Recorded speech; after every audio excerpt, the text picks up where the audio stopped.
uh, 1 million patients already recovered. So with this figure, the case fatality rate is 6.8%.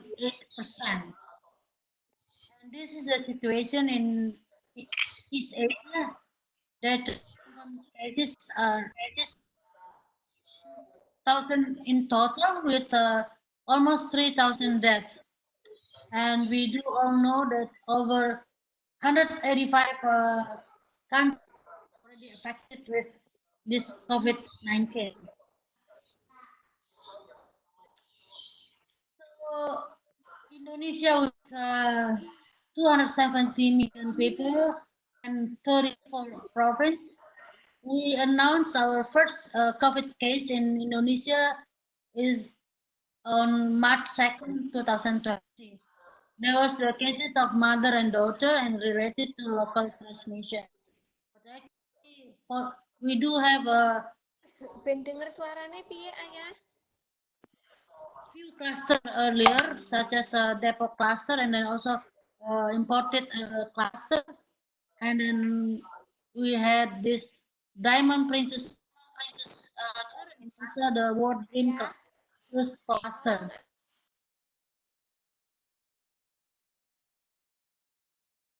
And now I would like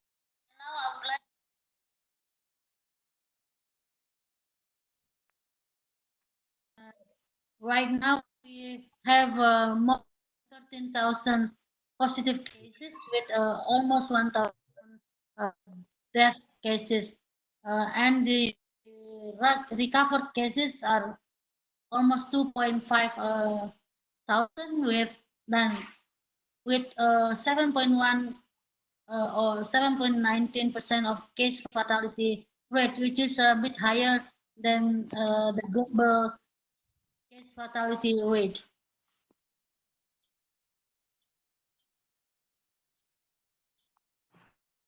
I'm going to show you also the distribution of COVID-19 in the whole country. We can see here that almost all the 34 provinces reported cases of COVID-19, but there are some there are differences in the burden. So if the red zone, meaning that the cases are more than 50 patients, and the yellow is between 2 to 5, such as that one in Aceh, the very case categorized them as a yellow zone.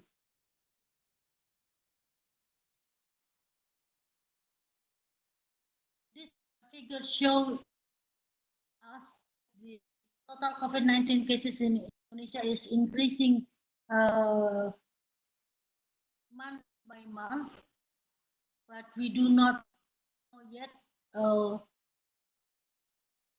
what or when is the peak of this pandemic in the country. And this one to show you the daily new cases in Indonesia. It shows that there are fluctuation of additional cases day by day, but the trend is not yet declining and even not yet flattening. So this is still alarming due to the numbers of the new cases day by day.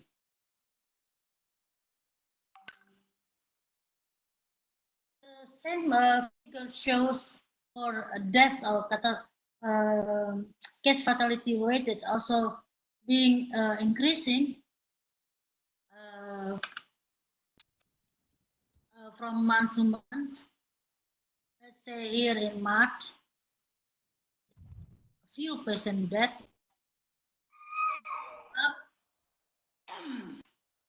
In April and May.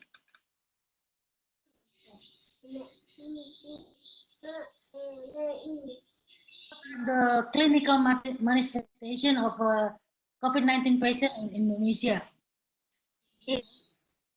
Other patient in other country.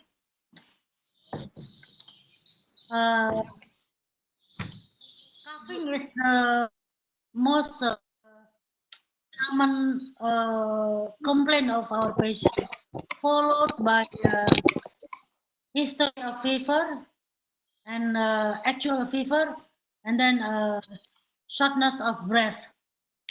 Interestingly, that we do also have a 8% of diarrhea here and stomach ache. So I think everyone knows that this viral is not only affect the respiratory tract but also affect the gastrointestinal tract, and showed in this diagram that 8.4% having diarrhea. And many of our patients that being admitted to the hospital with comorbidity, and I think the comorbidity here in the country is perhaps similar with other country or global situation, that first common comorbidity is hypertension, and the second is diabetes mellitus, and then cardiac disease, and followed with chronic obstructive pulmonary disease or COPD, and others respiratory chronic disease. And we see also here asthma, cancer, and here 1.5% we have tuberculosis as a comorbidity. And also disease.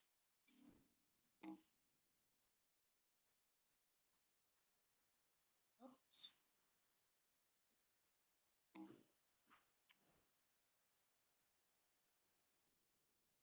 Okay, what is the improvement being done here? As you all probably know, that there are three measurements that being already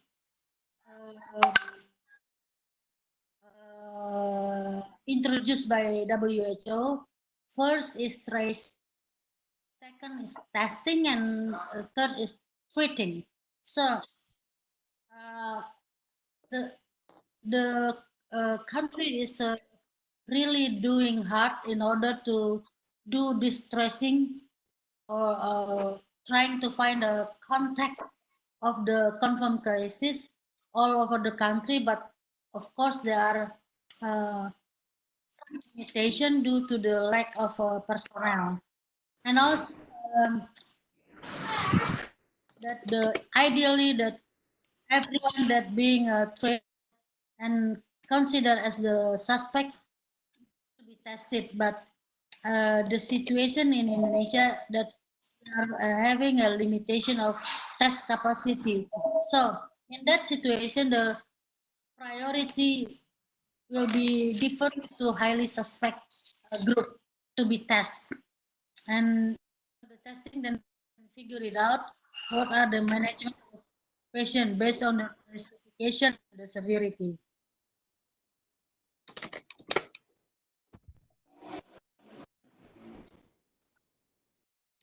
These are say that this is the improvement in terms of the laboratory capacity. We used to have only one, which is the Litbangkes laboratory, only one laboratory that entitled to do the test. But then later on we have three, the central lab, and then university lab, University of Indonesia, and then also ECMA. But right now there are 54 laboratories that can do this testing. But of course, that this is still not sufficient. There are also medical devices that being distributed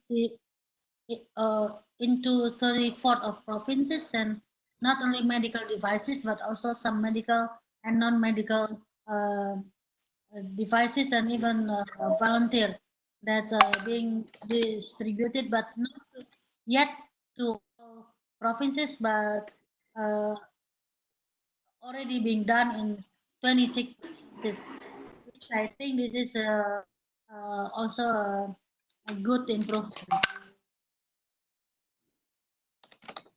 And since a month ago, there are large-scale social limitations applied in Jakarta firstly, but then for right currently is being also followed by other provinces. So this large-scale social limitation that lead to people work, school are being closed, and everyone wear mask right now.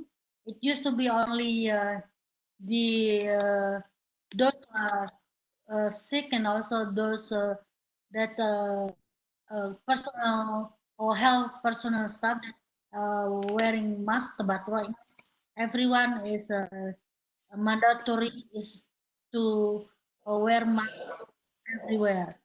And also there is a limited access to public area, but of course there are some in some area, and some people do not really discipline or obey these rules. There are restriction of religious activities. This is very, very difficult for Muslim society, since this is a Ramadan month, but there most of people follow obey to this restriction, and they are now being uh, reduced mode of transportation and restriction of other activities related events.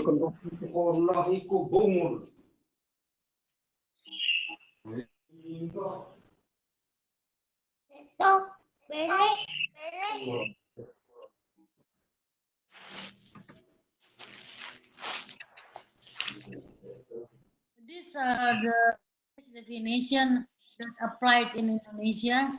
So even though WHO having divine cases by suspect, probable, and confirmed, in Indonesia we categorize the patient under this category: people without symptom. This is in line with the contact definition of WHO, and people in monitoring or patient in monitoring. Uh, these two classes fall under the suspect of WHO definition. What is the difference monitoring and patient in monitoring? So having symptom, but the difference is there is no pneumonia found in monitoring, and pneumonia found by chest X-ray of patient in monitoring. So in bahasa, people without symptom is called OTG, orang tanpa gejala, and people in monitoring is called ODP, patient in monitor is called PDP. The routine examination being done when the patient arrives into the emergency unit. First, chest X-ray being done, and if give a conclusion, then the can proceed to CT scan. But the golden standard is the RT-PCR examination from the specimen taken through swab of nasopharynx or pharynx. And complete blood count is also being performed. Usually we see leukopenia or normal and lymphopenia that lead to highly suspected of the cases. And there is also a blood chemistry test done. This is not a routine work. This is by indication. If there is a shortness of breath of our patient, we can do blood gas analysis. And to those patients that reveal having hypertension and tachycardia, the ECG need to be done.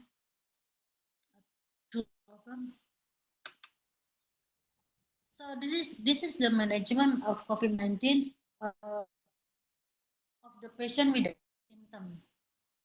Since this patient without symptom, we advise to have self-isolation at home for 14 days, but we need to give education, very comprehensive education, but not only verbally, but it is better to give leaflet that can be taken home,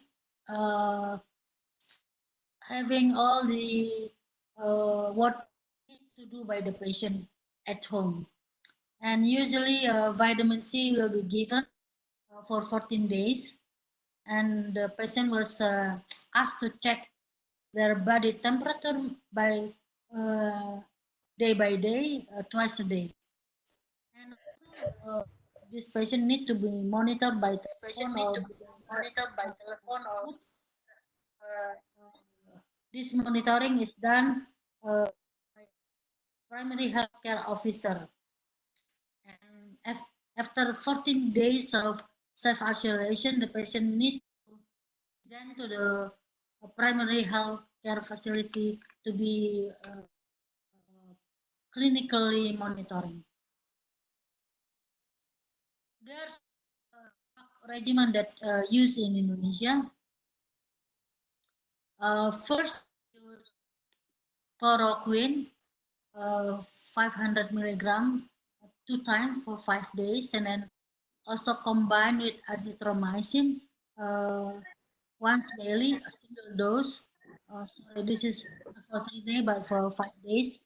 And then we add also antivirus such as oseltamivir, 75 milligram for 5 days also. And or if there is available, we can give Pavi or Avigan. There is not available. You can give also the combination of lopinavir and ritonavir. Enggak dengar, aku lagi kuliah, Mas. Ih, ngomong dong. Ngomong, iya. Apa-apa. Noise. Okay. It's also combination of lopinavir and ritonavir can be given, but actually this drug is the drug that treated HIV patients. And now there is also remdesivir is on the way for the trial. Indonesia participated in a joint clinical study to search for drug to treat COVID-19 called Solidarity Trial that led by WHO, and remdesivir is one of the arms. So this trial having 5 arms, chloroquine arm, lopinavir arm, paviravir arm, and also the remdesivir arm.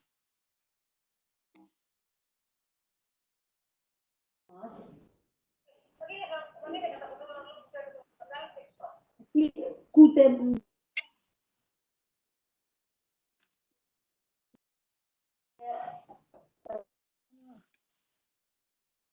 I cannot change my slide.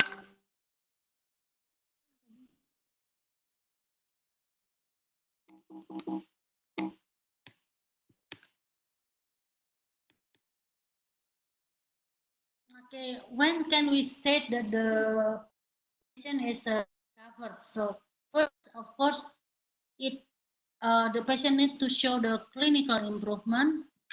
All the symptoms are released, and also there is a significant improvement of X-ray, and the most important thing is that the negative of PCR consecutively 2 times.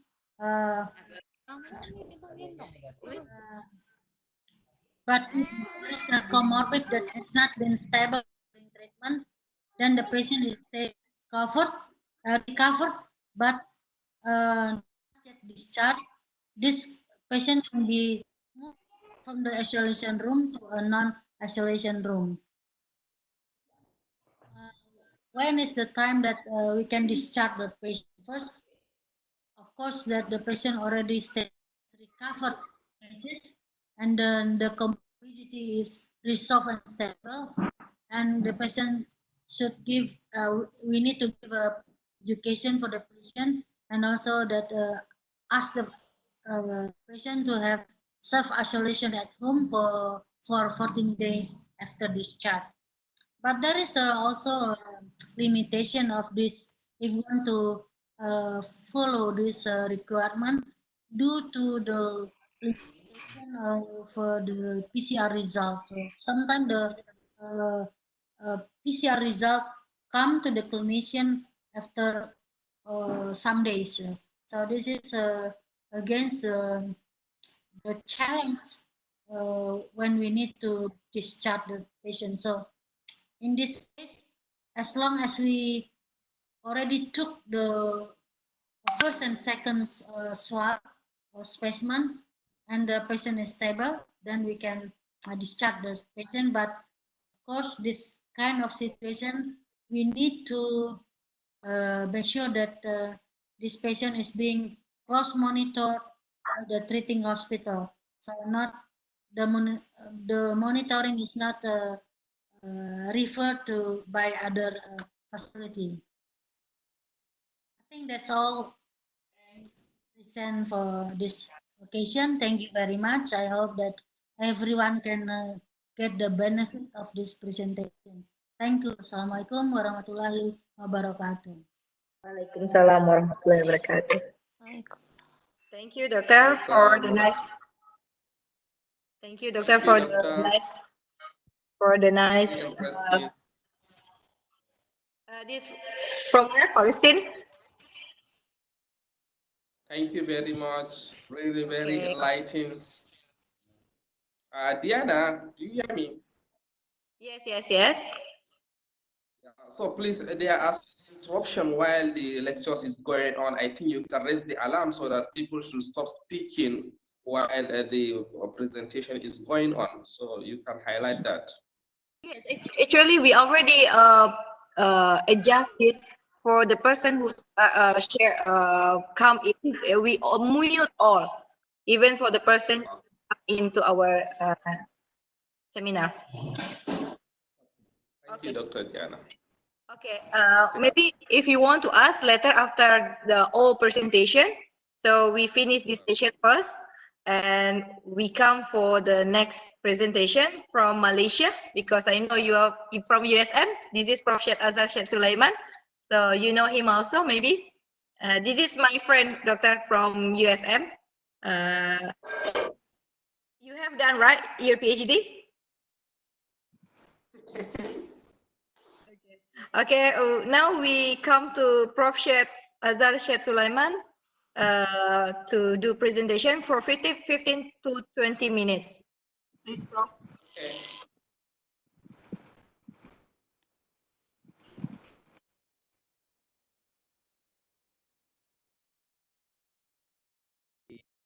Organization for inviting me to speak here. I'll try my best to make it very fast because we are given about 30 minutes, 15 to 20 minutes, right? I'm going to share with you the how the situation in Malaysia. Good thing is that as per last night, I would say that we on the Saturday, on the 6th of May, we have about 6,028 cases. Can you see the slide? Can you see the slide? Yes. Okay. All right. On the 6th, we have about 6,028 cases. But as per yesterday, we have about 6,535 with a death of about 107 and recovery about almost 5,000 people recovered. And the new cases, the good thing is that it falls down into 2 digits instead of 3 digits number.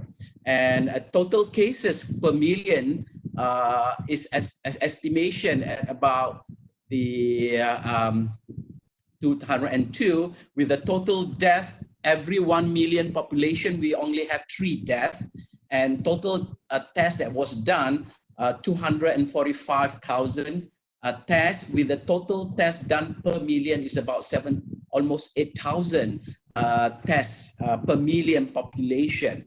So I would like to share with you, inshallah, if everything is okay, on the 12th, the movement control ordinance will be lifted from Malaysia, and we will start to live kind of different way of living. It's not normal, but it's a new normal.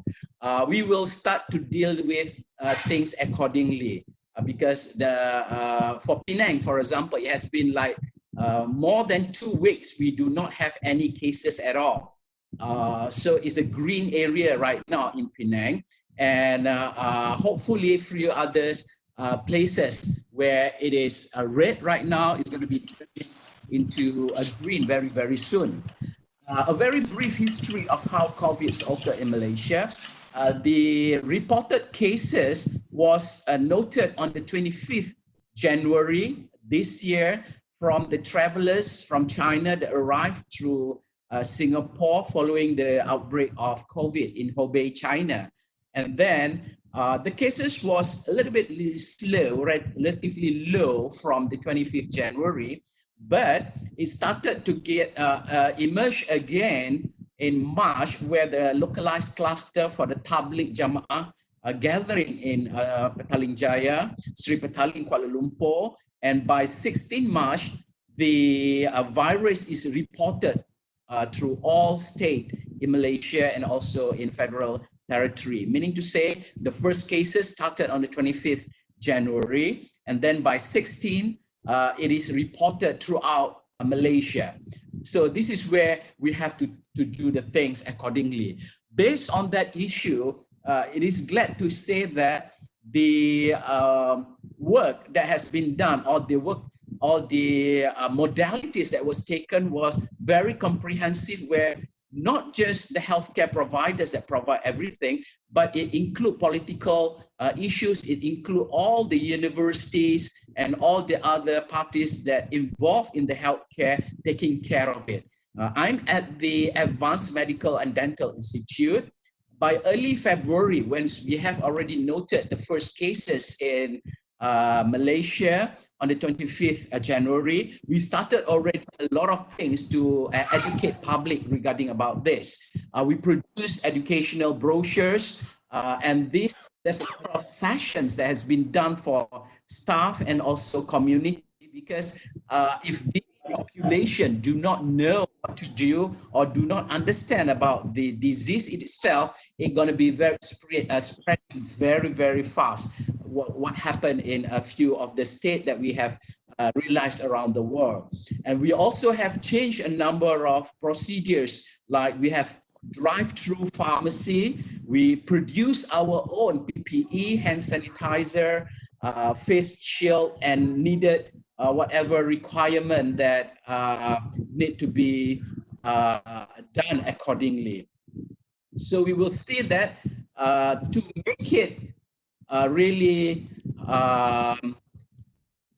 really meaningful, it is better to be along with other things that are not just healthcare providers, but we are also having all the other things accordingly. All right, the next slide. Sorry, Prof, can you make it overview, Prof? The slide, Prof, because this too small, Prof. Okay.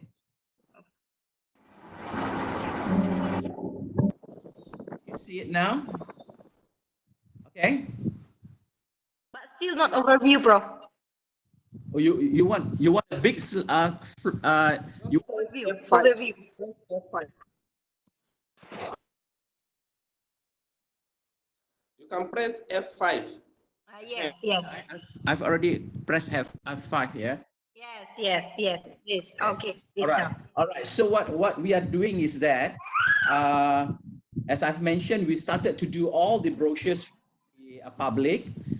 We put all the change all the procedure for the, say for example, at the pharmacy counter where they cannot have face-to-face, but we'll go with the drive-through pharmacy, and we also prepared a number of slides and brochures to be given to the public around the area.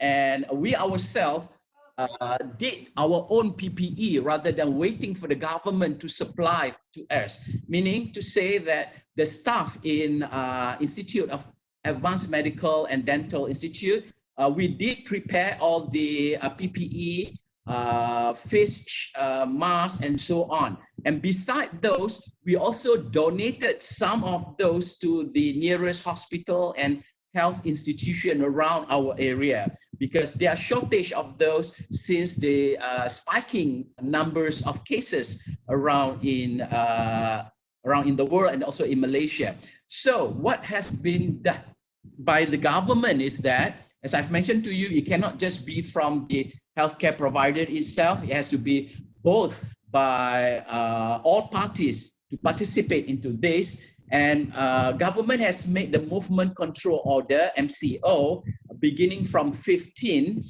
And then the order effect from 18 until 31st March. And it was extended again until 25th March, and further extended again until now. And one thing that make it different from other parties is that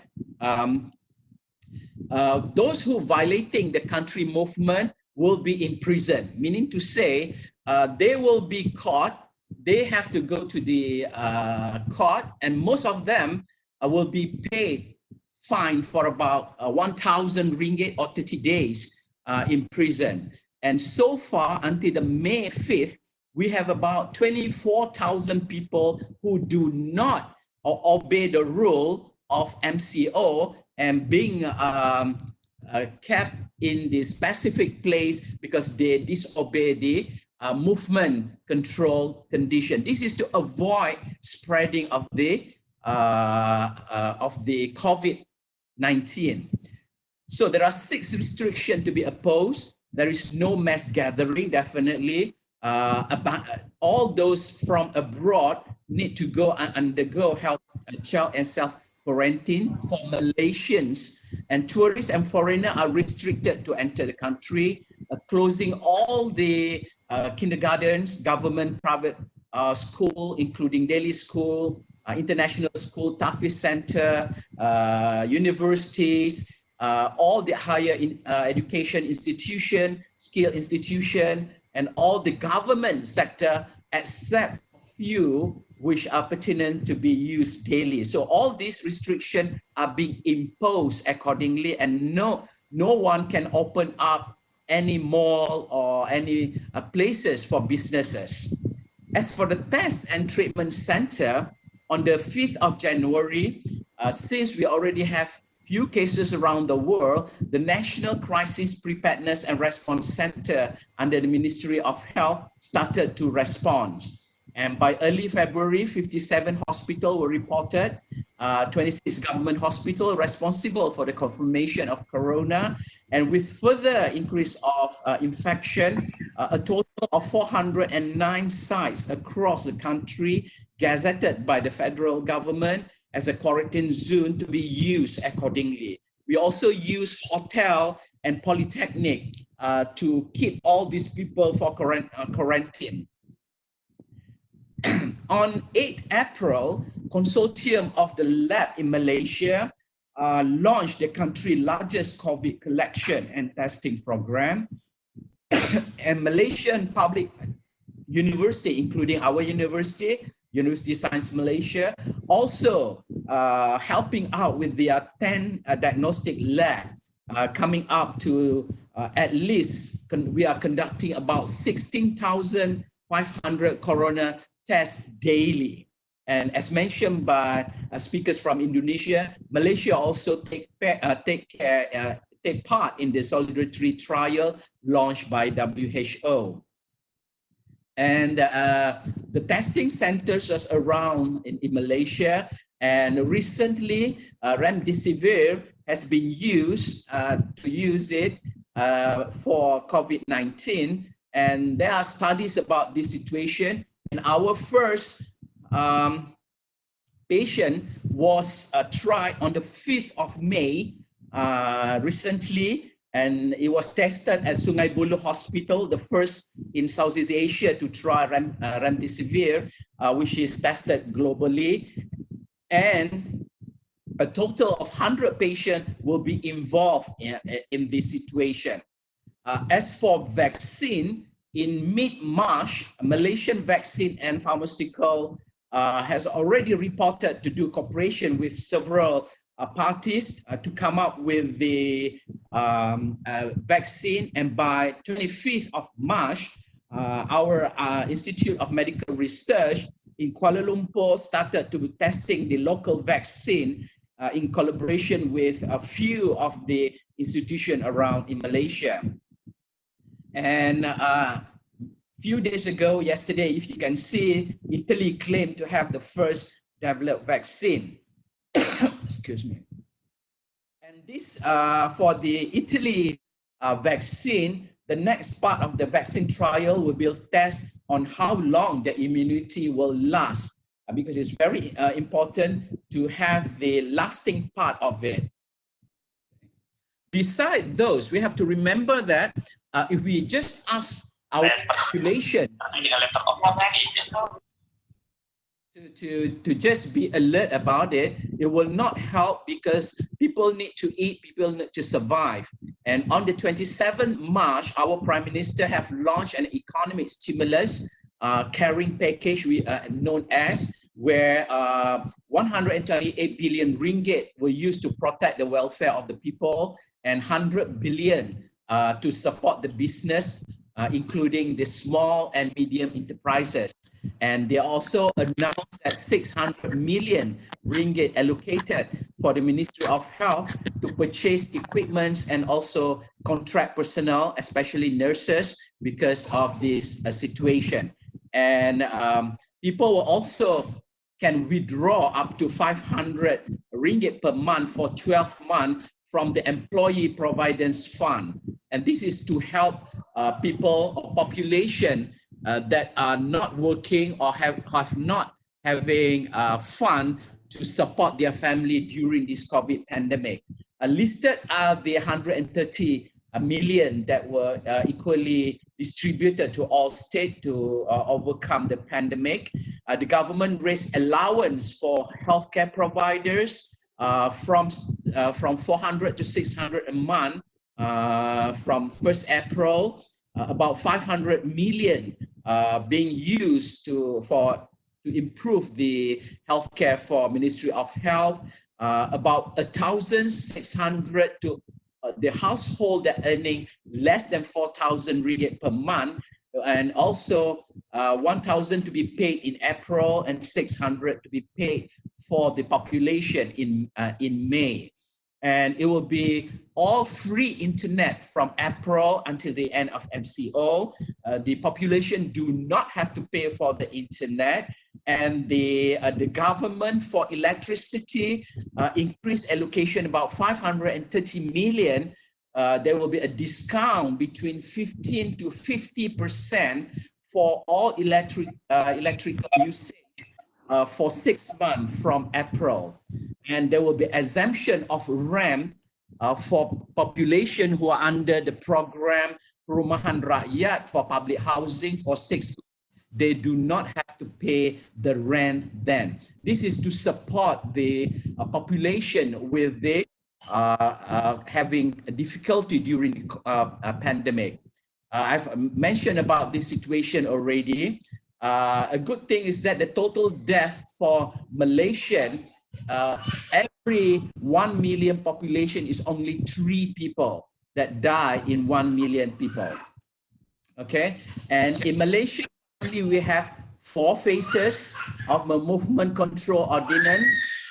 The 4th phase, we are in the 4th phase right now. In a few days, on the 12th will be the last day of the 4th phases. We're going to see whether there will be an continuation of MCO. But currently, most of the things has been, people are moving around accordingly with stringent condition according to the SOP. Okay, I just would like to share with you some of the cases done by Dr. Suresh Kumar. He is an infection consultant in Sungai Buloh for all healthcare providers to be updated.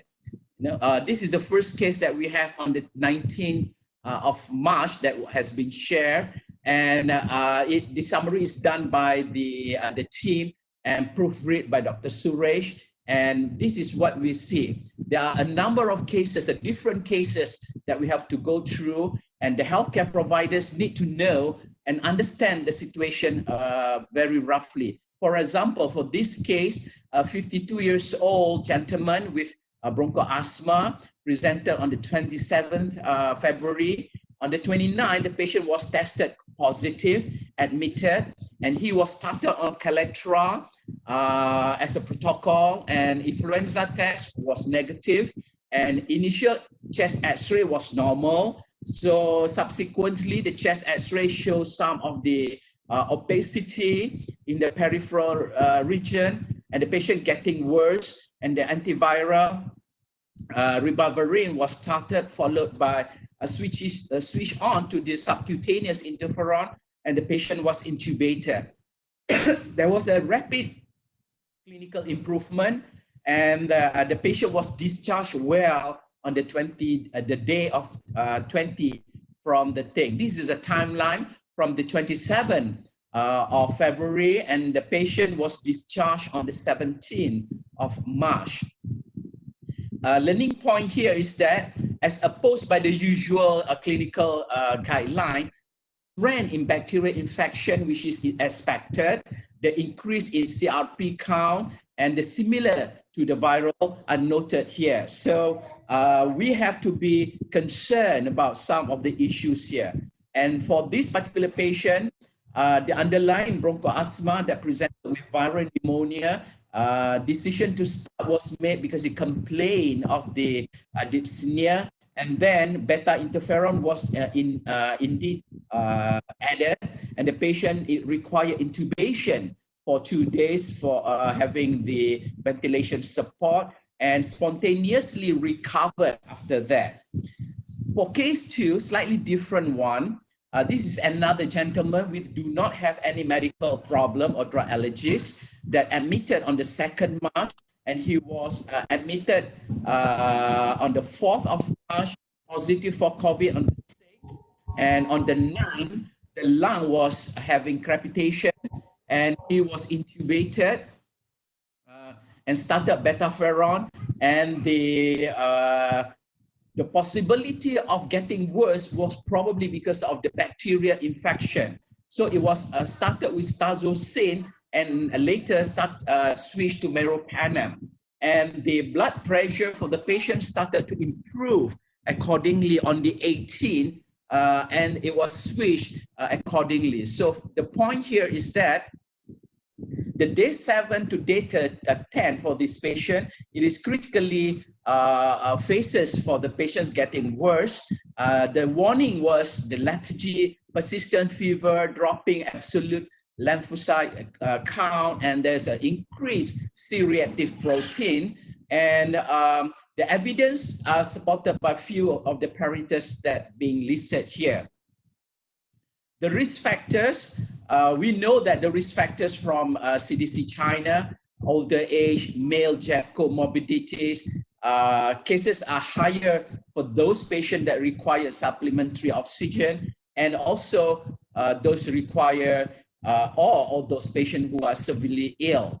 And all this, as a guide, we make a primary COVID infection. For the secondary bacterial infection, we also have the procalcitonin done for patient with the whether it is to confirm whether the patient is having bacterial or viral infection. The guide is that if it is less than 0.5, it's not a bacterial infection. If it is more than 2, the bacterial infection is there, so we have to treat accordingly. The other learning point is that the severity of the COVID-19, we can see that some patients are asymptomatic. They are symptomatic but not having any pneumonia. There are pneumonia but not requiring oxygen. So there are stages for this, and there are also pneumonia that requiring supplemental oxygen, and those are critically ill. So for the early treatment, usually the treatments are commenced at the stage 3, and the risk factor are elderly patient, and in severe sepsis, fever is a non-reliable marker. So we don't base on the fever, but we base on a few other things. In Malaysia, we use hydroxychloroquine as an initial because hydroxychloroquine is less toxic than chloroquine itself, but we have to be aware about the combination safety issue. And Caletra will be started in moderate to severe stage, that is stage 4 onwards, and the patient needs to be looked up accordingly. So the type of treatments that have been tried here is that Caletra, hydroxychloroquine, betaferon, together with the fanciflovir and remdesivir. And currently, we do not have availability of this particular drug, but recently, very recently, we do have this stock coming to our Ministry of Health. These are some of the things that we have done. For the lab test, we are doing with the RRT-PCR, is still the gold standard. We are looking at the differential viral pneumonia versus bacterial, where we are looking at the white cell count, absolute lymphocyte count, and CRP.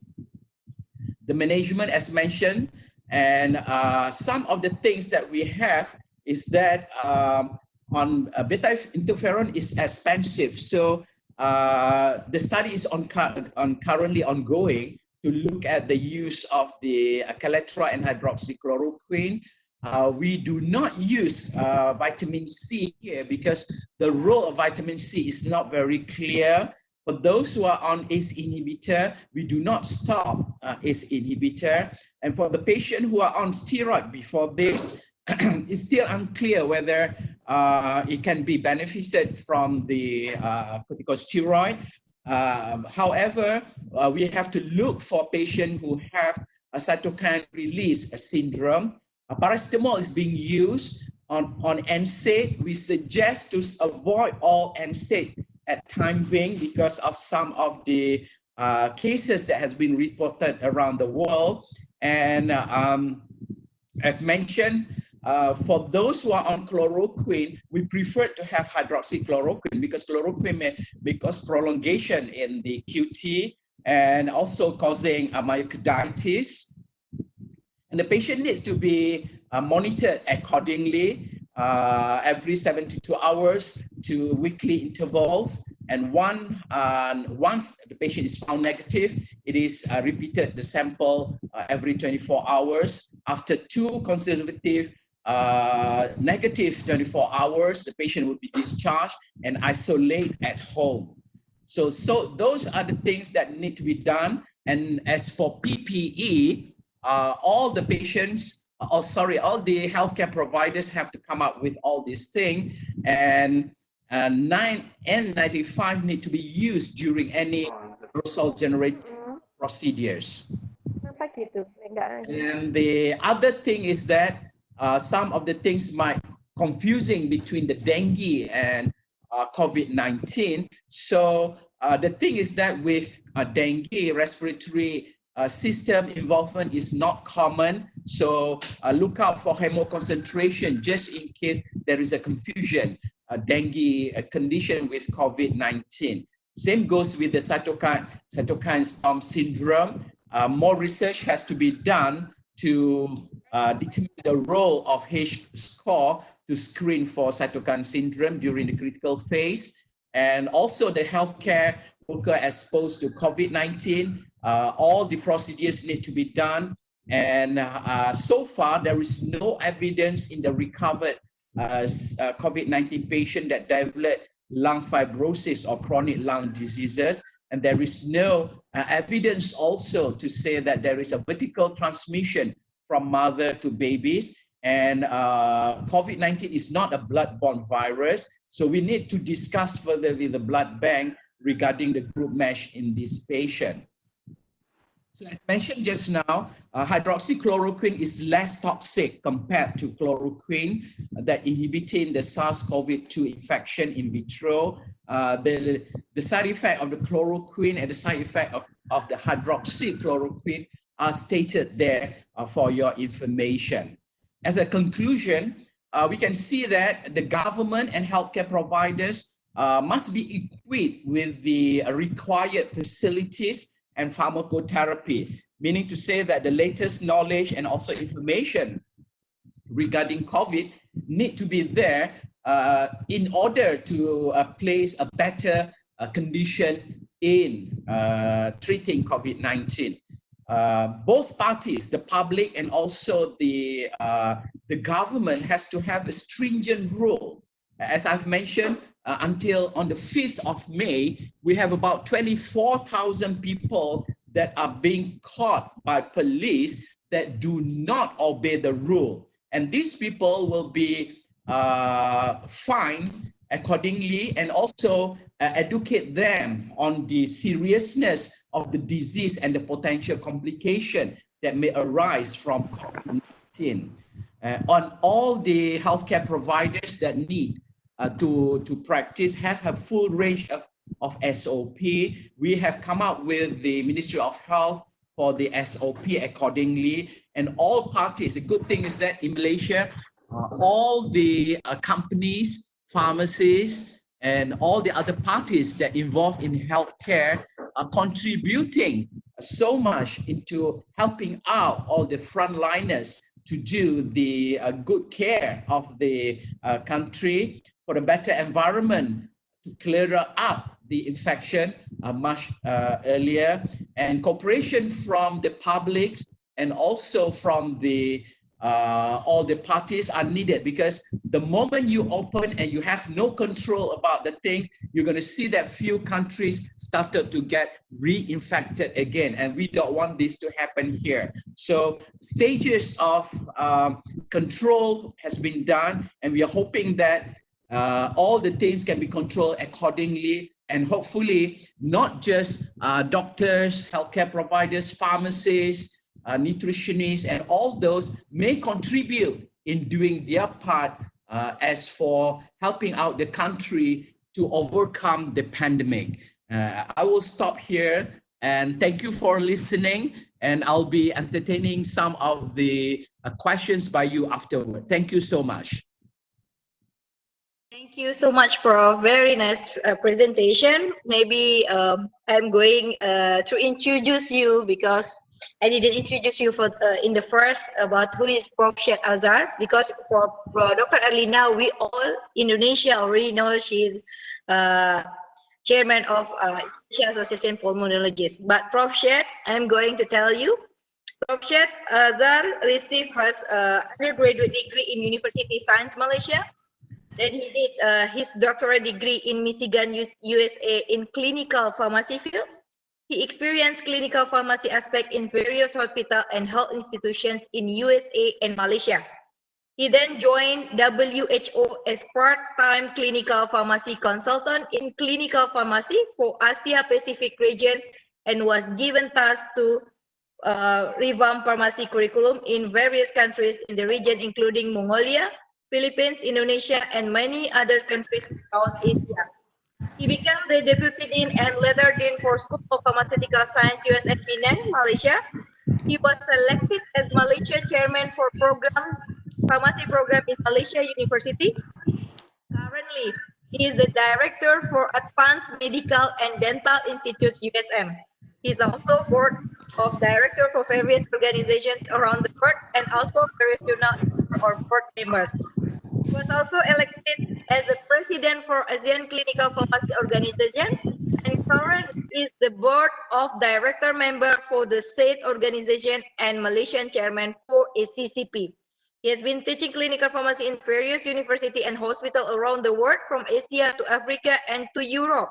He has published numerous publications, namely focused on infection disease, Ebola in Africa, to tuberculosis in various countries around the world. His work also focused on diabetes and osteoporosis. He is also Malaysia representative for Halal Pharmaceutical in Organization of Islamic Cooperation, OIC, and many world halal conferences and summits in the world, especially in halal pharmaceuticals and halal cosmetics. He was awarded with various awards around the world, including the most prestigious Inshided Award for the Most Excellent Clinical Pharmacy Educator Award for Asia Pacific, the Most Excellent Pharmacist in Malaysia, various Educators Awards by the University and Publication Award, award by Khartoum University as the Most Contributing Clinical Pharmacy Educator for Development of Clinical Pharmacy, and various other awards around the world. His expertise brought him to be in many countries, including Netherlands, France, Turkey, USA, China, South Africa, Botswana, Sudan, Korea, Japan, Iran, India, Pakistan, Mongolia, Saudi, Emirates, Qatar, Jordan, Taiwan, Vietnam, Philippines, Indonesia, Thailand, and many other countries. And he was also my PhD supervisor when I did my PhD in USM. And for all of us, he is the good father because he can be a good educator, good teacher, good supervisor, and also good friend for all of us. Thank you for a nice presentation, Prof. Maybe now we go through to the third presentation from the Nigeria, Dr. Halima. This is your turn, please. Good morning, everybody. I'm Dr. Halima Nasir. I'm speaking from Lagos, Nigeria. Thank you very much for inviting me to present. Thank you to the previous speakers. I really learned a lot. Just pardon me. Let me try to share the slides.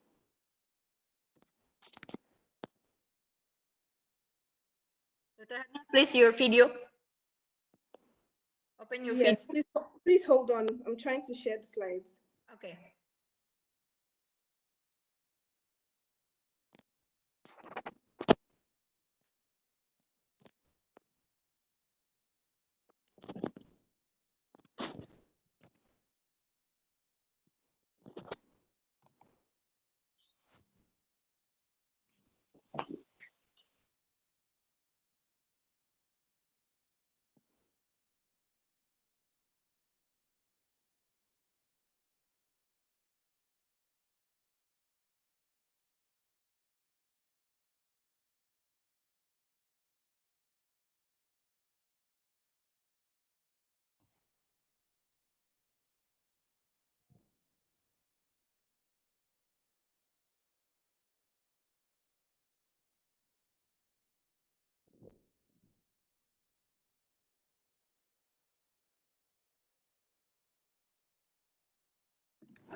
Dr. Halima, if you have problem, then maybe we can help you to share the slide. Okay, please do that. Thank you. Pak Panji, please share the slide from Nigeria. Okay, wait a minute. Okay.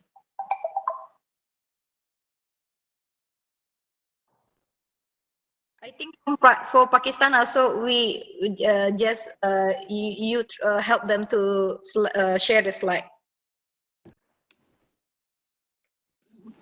Okay, while we're waiting, I'll just give a brief introduction. Coronavirus disease, as we all know, is an disease that affects the respiratory system and causes mild to moderate to severe respiratory diseases. And symptoms that arises from the coronavirus disease are cough, fever, difficulty with breathing. Other symptoms include anorexia. You can have chills, muscle pain, headaches, and gastrointestinal symptoms. Okay, so gastrointestinal symptoms like nausea, vomiting, diarrhea. Interestingly, it has been noted that in Nigeria, most people come down with gastrointestinal symptoms like the nausea, the vomiting, the diarrhea. They can also have chills. And so that's why a high index of suspicion is required to be able to diagnose coronavirus in Nigeria, because those symptoms are similar to symptoms you get when you have malaria parasite. So modes of transmission include, please, could you change the slide? Thank you.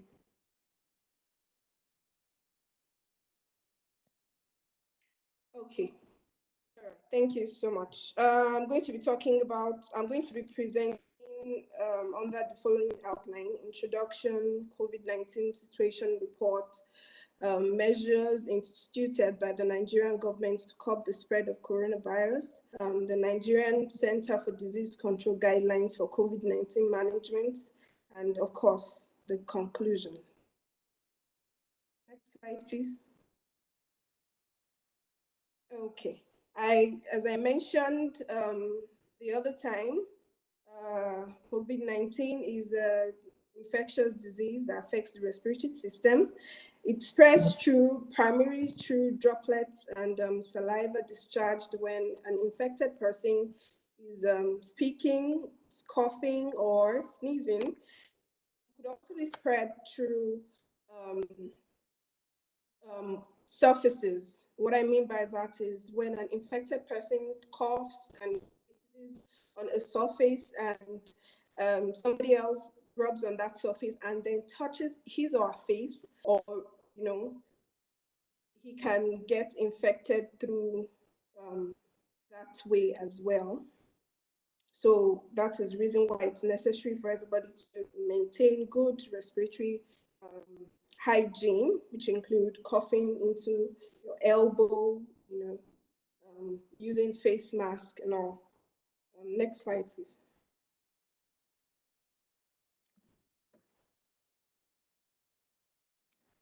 Okay, I mentioned earlier that coronavirus a range of illnesses ranging from mild to moderate to severe illnesses.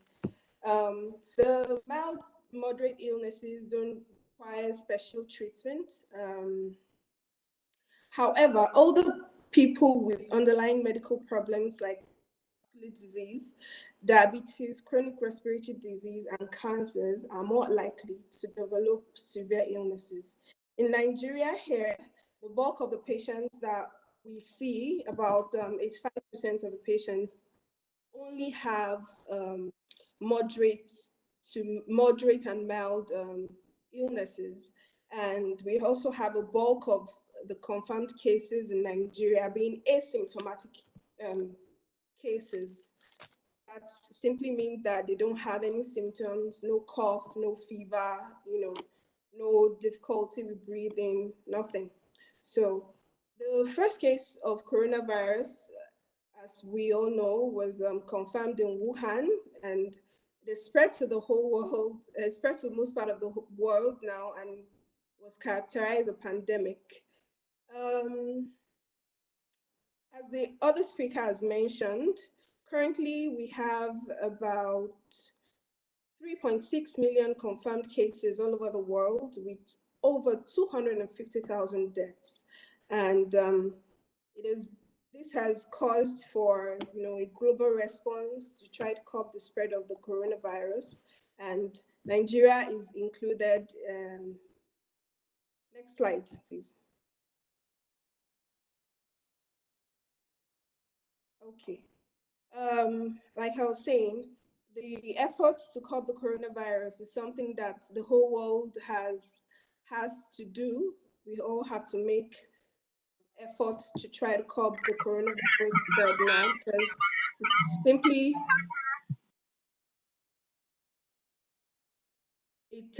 a matter of public health importance. Efforts to contain the coronavirus outbreak in Nigeria are led by the Nigerian Center for Disease Control, the NCDC. The NCDC is a government agency with the mandate to lead the preparedness, detection, and response to infectious disease outbreak and public health emergencies. Functions to prevent, detect, investigate, and control the spread of communicable diseases based on national and international public health importance. Part of the functions of the NCDC is to coordinate surveillance systems, to collect data, analyze data, interpret data on disease of public health importance, support states, different states in their response to other outbreaks. We may not know, but Nigeria is currently suffering from Lassa fever outbreak, and they're also helping to curb the spread of the Lassa fever in Nigeria. They also develop and maintain a network of labs and lead Nigeria's engagement with international communities on diseases of public health importance. The first case of the coronavirus was confirmed in Nigeria on the 27th of February 2020 in Lagos. It was said to have been Italian man who came into Lagos and then subsequently traveled to Ogun State. The second case that was confirmed was also a contact of the 8th of May. The NCDC reported a total of 22,492 samples tested. Out of those 22,000, we had 3,126 confirmed cases and 107 deaths. Of those confirmed cases, 601 cases have been discharged after testing negative twice for the coronavirus. Males are predominantly affected, having an incidence of 69%, and female have 31% of the confirmed cases. The most affected age group is 31-40 years, making about 24% of the total of the confirmed cases. Nigeria has a fatality rate of 3%. Next slide, please.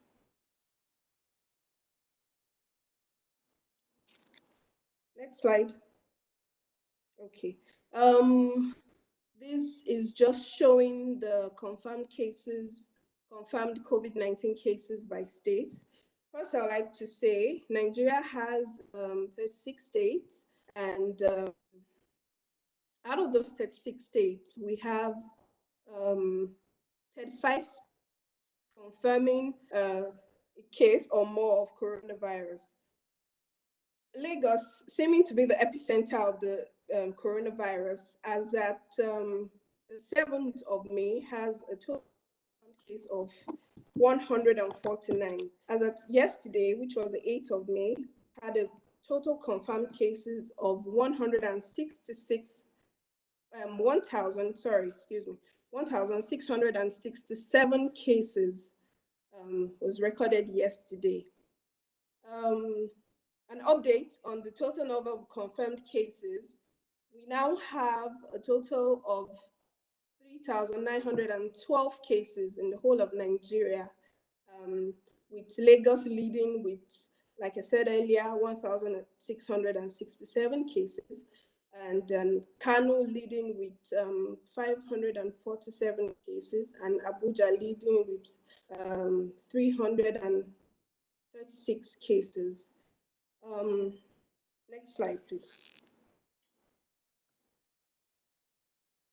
Okay, this is just showing that since the case was confirmed on 27th of February, we can see that there's been a rise in the number of cases throughout. And then on the 7th of May, we recorded a spike of 381 cases on the 7th of May. And yesterday, we recorded a total of 390 cases recorded yesterday as well. Next slide. Okay, this is just showing the age and sex distribution of the confirmed cases. Next slide. So moving on to the measures instituted by the Nigerian government to curb the spread of the virus. Nigeria has shown a remarkable level of preparedness and response so far to the coronavirus pandemic. Like I said earlier, the efforts to contain the virus are being led by the Nigerian Center for Disease Control, and they have activated the National Emergency Operations Center to lead the national public health response. And they've also activated rapid response teams to all states to support activities, including contact tracing. Next slide, please. Nigeria issued a ban on international flights effective from the 23rd of March 2020, with the exception of emergency and essential flights for an initial period. The ban on the was instituted on the 23rd of March, like I said earlier, and it's going small. As at Wednesday, the federal government said they were going to the ban was going to hold for another 4 weeks. Imagine an essential flight will be allowed to come into the country in the main period, in the interim. All tertiary, secondary, and primary schools have been closed. Most of these schools are currently being fumigated, preparation to open, although we do not know when the schools are going to open yet. But measures are being put in place to ensure that everybody's safe before schools open. Direct levels to cancel large gatherings, including religious gatherings, parks, malls, and events. In Nigeria, we do not have gatherings. You can't have gatherings of more than 20 people. The federal government has said anybody who gathers more than 20 people is going to be penalized. Restriction of interstate and intercity movements to prevent further spread of the disease.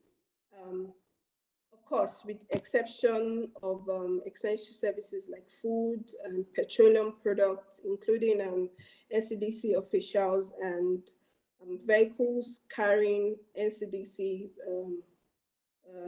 materials. Next slide, please.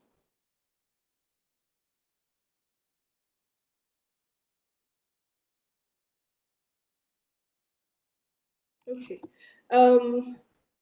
The federal government on the 30th of March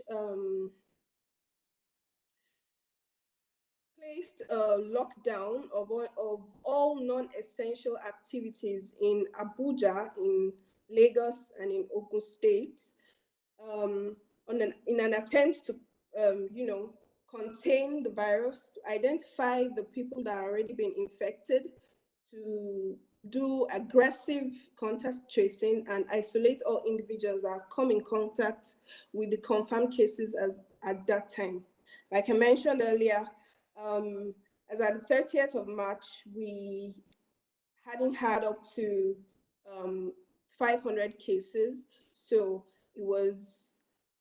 the lockdown was put in place to ensure that of the 500 cases that of the over 500 cases that we've had, aggressive contact tracing could be done, and to also identify the people that have come, the people that have symptoms and require isolation.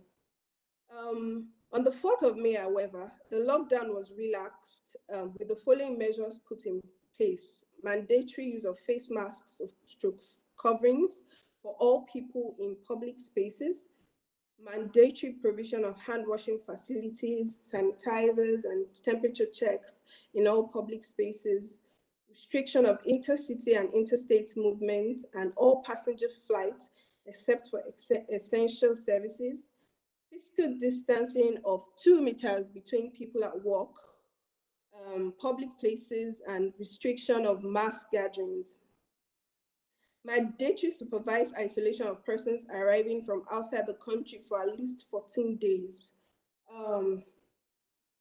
They also instituted a curfew from 8 p.m. to 6 p.m. in some states like Lagos State, Abuja, and Ogun State, and a 2-week lockdown on Kano State. However, some states are not currently following the lockdown. What I mean by that is some states are currently still locked down for like 30 more days. Example of that is Kaduna State. The NCDC continues to expand laboratories for testing of coronavirus. Initially, we had 13 laboratories which could test for the coronavirus, but currently there are 20 laboratories in the NCDC molecular lab network with the capacity to test for 1,500 COVID-19 tests per day across the country. These labs are equipped with reagents and supplies for testing and are located strategically around the country. Plans have been put in motion to increase the number of labs and testing capacity to at least 5,000 samples per day. Now, the provisions of sample collection centers in all local governments, and then the transport of these samples to the lab. Now, the federal government did this to be able to, reduce the delay that occurs from finding patients and getting samples and then getting them tested. So it prevents time delay, and thereby, we pick more patients quicker and earlier through this method. They've also been creating awareness on the modes of transmission, symptoms, and detailed steps to take if a person is suspected to be infected with the coronavirus. They've been provisions of flyers, they've been provisions of banners, they've had town hall meetings, because for the people that don't understand English, because lots of people in Nigeria still don't believe that coronavirus is real. So the sensitization of these people is very important. And the more people are educated about the disease, the better chances that they will be able to identify who is infected and take the necessary steps. So Nigerian government have provided toll-free phone lines. They've provided pamphlets and flyers to everybody in every language, so as to help understanding. They've provided The NCDC has a microsite which is all about the coronavirus. So if you want any information about the coronavirus, you can just go to the NCDC microsite and get all the information you need. And then through social media platforms, they also create awareness through social media platforms like Twitter and Instagram, etc. The federal government has also been very transparent about the progression of events, the giving daily updates on number of confirmed cases, active cases, and they have been, they have done well in following up and implementing preventive measures to avoid further spread. Next slide, please.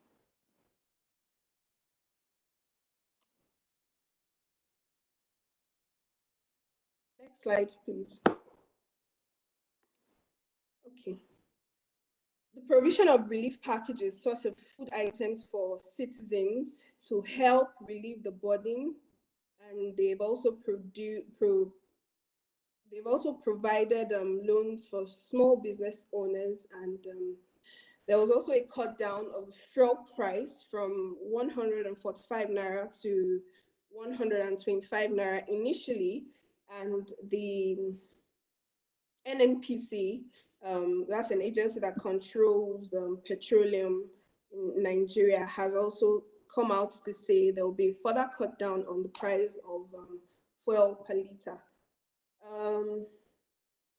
The conversion of federal government stadiums, program camps, and NYC camps.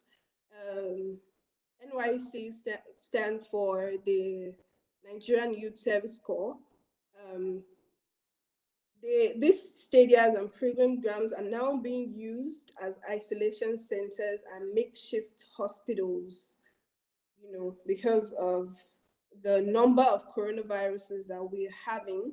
The isolation centers are getting filled up so quickly, and there was a need to provide spaces where patients could be admitted and treated. And the NCDC has trained over 10,000 health workers and have provided some personal protective equipment to all states. They've also published guidelines for clinical management of COVID-19. They've published some guidelines for procurement of samples, how to safely manage dead bodies, advisory on Ramadan, what to do for small business owners. Like I mentioned earlier, small business owners have to have a place where people can wash their hands, hand sanitizers for people coming in, and then temperature checks for each and every person.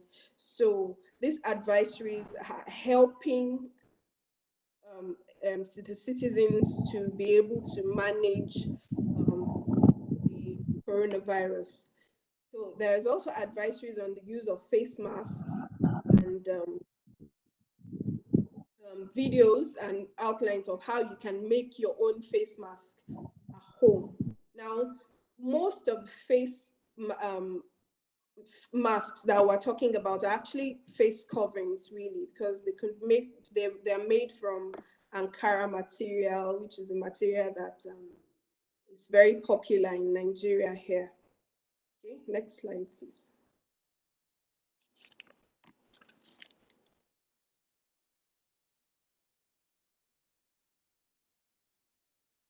Okay, now moving on to the NCDC guidelines for COVID-19 management. The case definition for Nigeria for a suspected case is any person with acute respiratory illness, be it fever, cough, difficulty in breathing, or shortness of breath, or new respiratory symptoms without fever and no other explanation, and who within 14 days before the onset of illness had any of the following exposure, had traveled to resident, or had traveled or is resident in a country reporting COVID-19, or has had a close contact with a confirmed or probable case of COVID-19, or has been exposed to a healthcare facility where COVID-19 has been reported. Next slide. A probable case is any suspect case for whom testing for COVID-19 is intermediate test result, or for whom testing was positive on a pan-corona assay, or where samples were not collected before the demise of the suspect case. And any confirmed case is any person with laboratory confirmation of SARS-CoV-2 infection with or without signs and symptoms.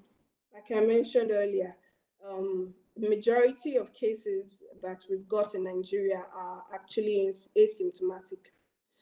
Now, the definition of contact person here is a person who experiences any of the following exposures during the 2 days before and 14 days after the onset of symptom of a probable or confirmed case. If you've come in contact, face-to-face contact with a probable or confirmed case within 1 meter and for more than 15 minutes, you're a contact. If you've had direct physical contact with a probable or confirmed case, or direct care for probable or confirmed cases without using proper personal protective equipment. Also, any healthcare worker with moderate to severe respiratory illness reporting recent contact with patients with recent history of travel abroad and respiratory symptoms will be considered a suspect case. Next slide, please. Okay, management of mild cases. Like I mentioned earlier, mild cases are, they make up 80% of the patients that are confirmed currently, and clinical features could include fever, cough, sore throat, nasal infections, malaise, headache, and muscle pain. They could also be asymptomatic. Malaise, headache, and muscle pain. They could also be asymptomatic. The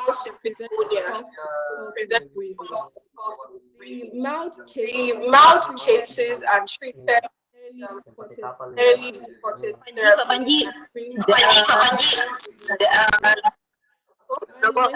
management of with antipyretic, best oral There's also close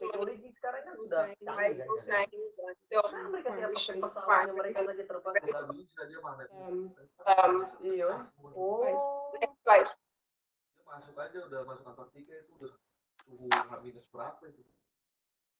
Okay. Clinical features for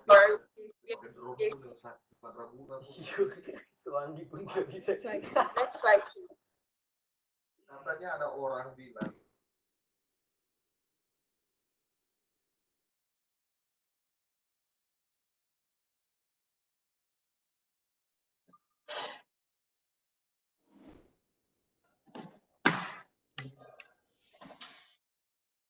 Okay, let's just move on while we put up the slide. Clinical features for adult severe cases, severe COVID-19 case in an adult characterized by fever, that's fever greater than 38 degrees, or suspected respiratory infection, and one of the following: a respiratory rate greater than 30 breaths per minute, severe respiratory distress, and an SpO2 of less than 90% on room air. Then clinical features for children include children would typically present with cough or difficulty in breathing, and at least one of the following: central cyanosis or is SpO2 of less than 92%, severe respiratory distress, e.g. grunting, very severe chest indrawing, inability to breastfeed or drink, lethargy, unconsciousness, and convulsion are also part of the symptoms of a severe COVID-19 case in children. Okay, the general principle for treatment of severe cases includes supplemental oxygen therapy, although you need to be careful giving oxygen to this patient. but generally it is accepted to give oxygen to the patient, but in little quantity and with monitoring and management. Oxygen therapy at 5 liters per minute and titrated flow rate to reach target SpO2 of greater than less than 90% in non-pregnant adults, and SpO2 of less than 92 to 95% in greater than 92 to 95% in the pregnant adult.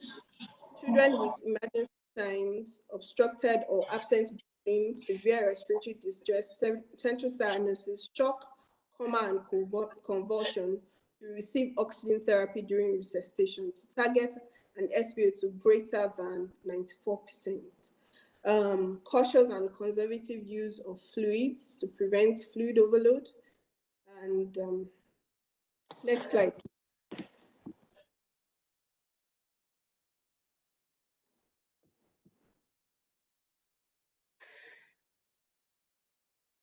Okay, some antibiotics that we use here currently, antibiotics including augmentin and cefuroxime are used. Azithromycin is also used in some isolation centers. However, those are not in the guidelines given by the NCDC for the management of COVID-19. Currently, in most isolation centers, the antiviral that is currently used is lopinavir and ritonavir combination. And ritonavir and lopinavir combination is a protease inhibitor. So it is said that it could inhibit the replication of the virus. Although I have to mention here that these drugs have not been tested, and there are no studies currently to show their efficacy in management. But like I said, there are empirical treatments in the interim. And some centers also use remdesivir. However, not all centers, and it's currently undergoing clinical trials at the moment. So it isn't really approved to be safe and for the management of the infection. However, other drugs that are being used currently include hydroxychloroquine, which is an anti-malaria drug used to also treat autoimmune conditions, although it also hasn't been tested and hasn't been confirmed to be safe for treatment of COVID-19, but is also undergoing clinical trials. In conclusion, next slide, please. Next slide.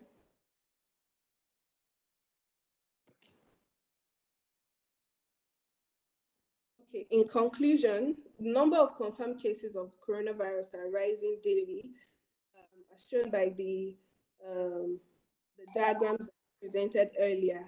And the Nigerian government is taking the necessary measures to sustain the economy as well as put the pandemic under control. And like I said earlier, we are improving daily. The testing capacity in the country has not yet has not yet been realized fully, but we are currently the Nigerian government is currently making plans as to expand the number of laboratories we've got, and that could be the cause of the spike in the number of cases we've gotten recently.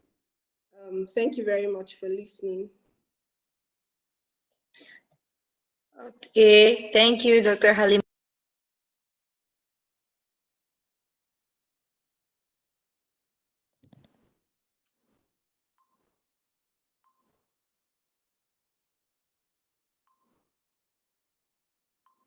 She has experience in medical house officer, University College Hospital Ibadan, 2017 till 2018.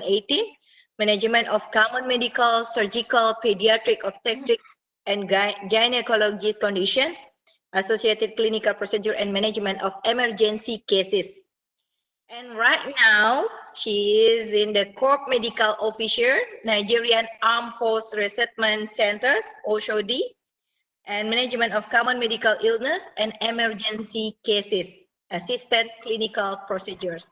She is a medical doctor, and she has a lot of experience in leadership position, being chairman, secretary, assistant general secretary, senator, majority leader, and welfare coordinator, and a research experience, household socioeconomic status, and health of the residents of Ibarapa Center, local government area, Department of Community Medicine, University College Hospital, and awareness and attitude towards HPV and HPV vaccine among undergraduate in the University of Ibadan, and social problems in pediatrics. And this Dr. Halima is also she is one of the she is the only one of the daughter of my best friend Haji Mairoi Padiola, because we both did our PhD in USM. Thank you very much for the nice presentation, Dr. Halima. Maybe now we come to the fourth session, the last session, and after that we come to the discussion to all of you. Thank you, and please your turn from Pakistan, Dr. Hasib. Thank you. Pak Panji, maybe you can help for the slide-nya di sharing. I think Assalamualaikum. Thank you so much. Okay. Bismillahirrahmanirrahim. Thank you so much, the participants, especially the presenters, and I would especially like to thank Prof. Syed Hazir from Malaysia, because he's our supervisor as well. So I will now presentation regarding the COVID-19 pandemic and how Pakistan and the government of Pakistan responded to this COVID-19 pandemic. We will briefly go through this overview of the background, the current statistics of the COVID-19 in Pakistan, the emergency actions of the health authorities, the clinical characteristics of the local COVID-19 patients, available therapeutic options, and under trial in Pakistan, the clinical management guidelines, and finally the conclusion. So if we briefly discuss the background, the first COVID-19 case was reported in Pakistan on 26th February. As we all know that COVID-19 was initially reported in Wuhan in China in the late December 2019. The first case in Pakistan was reported in 26th February 2020. On the same day, cases, one from the Sindh province and another one from Islamabad, the capital territory of Pakistan. Both the patients had recently returned from Iran, which have already reported few patients infected with the coronavirus. If we look at the report after 1 month and the second month, that is from 26th February 2020, within 1 month, the total number of patients increased from 2 to 1197, and the total number of deaths reported after 1 month of the first exposure was 9 deaths. After second month, that is 26th of April 2020, the total patients increased from 1197 to 13,000, above 13,000, and the total number of deaths reported above 200, it was 281 to be precise. If we look at the current national statistics of the COVID-19, so here we have in Pakistan, we have total number of tests that we have performed throughout the Pakistan are 270,000, above 270,000. The confirmed cases are above 27,000. Among them, 7,756 patients have been recovered and 618 deaths have been reported. If we look at the percentage of the positive patients among all the tests that have been performed, it is around 10.17%. This statistics have been updated till today. The recovery rate in Pakistan have been reported 28.2%, and the death rate is approximately 2.3%. Next slide. If we look at the statistics or the statewide statistics of the COVID-19, here in Pakistan, we have the province and state Punjab, KPK, Balochistan, Gilgit, Baltistan, AJK, and the capital territory Islamabad. We can see that the total number of cases are higher in the largest province, that is Punjab and Sindh. About 9,000 cases have been reported. Similarly, the total number of deaths have been reported 182 and 171 in those large provinces. The highest death rate have been reported in KPK province, where the total number of cases are only 3,712, but the total deaths reported are 203, which makes up the total death rate above 5%, which is a thing to reconsider by the government. Otherwise, if we look at the age as AJK state, there is zero death reported, and in Islamabad, the deaths reported are only 4. So if we look at the emergency actions that have been taken by the health authorities within the Pakistan, they start from the social distancing, education. So first of all, the government of Pakistan tried to educate the people, to implement the social distancing practices. And then in the second step, the government implemented the nationwide lockdown throughout the country involving all the states and the provinces, which means all the schools, all the non-essential bodies, government and private organizations, they will be closed, and there will be a ban on the gatherings, and there will be ban on all type of social as well as religious gathering. And then most of the hospital OPDs were also closed. Then the next step that the government taken was the establishment of quarantine facilities. Currently, we have more than 23,000 beds available at different quarantine facilities throughout the country. Then the government established specialized hospitals for COVID-19. Currently, Pakistan has more than 35 specialized COVID-19, which have different patients which are going under treatment. Then the government worked on increasing the capacity of the COVID-19 testing that has been recommended by the WHO as well. Currently, we have more than 60 testing centers throughout the country, and we are testing approximately more than 10,000 tests. We're conducting more than 10,000 tests per day as per the recommendations of the WHO. Then the government facilitated in the local manufacturing of the PPEs, the face masks, the hand sanitizers, as well as the ventilators. And then the government of Pakistan, especially the Ministry of Health, gave priority authorization of various investigational trials that have been used in the management of COVID-19. And then finally, the Ministry of National Health Services developed the clinical management guidelines for COVID-19.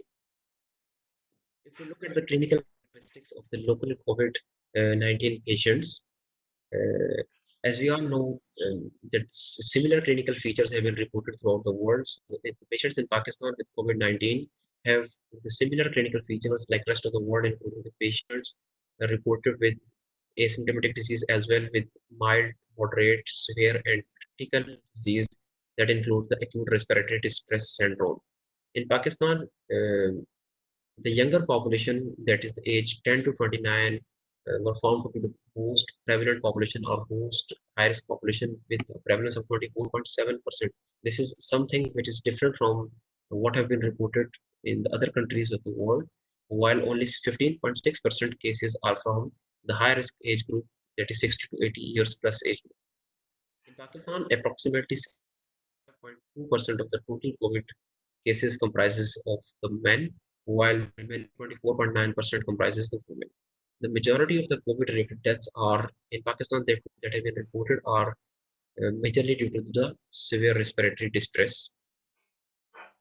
If we briefly look at the available therapeutic options that have been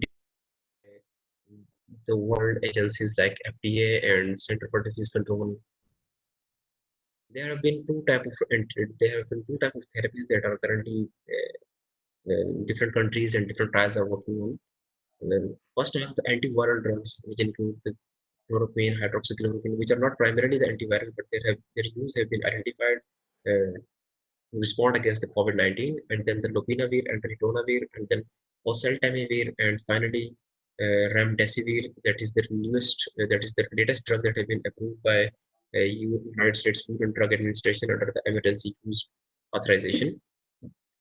And then comes the host modifiers immune-based therapy that have been also under trial. It includes the convalescent plasma, it includes the IA inhibitors, as well as the interleukin-1 inhibitors.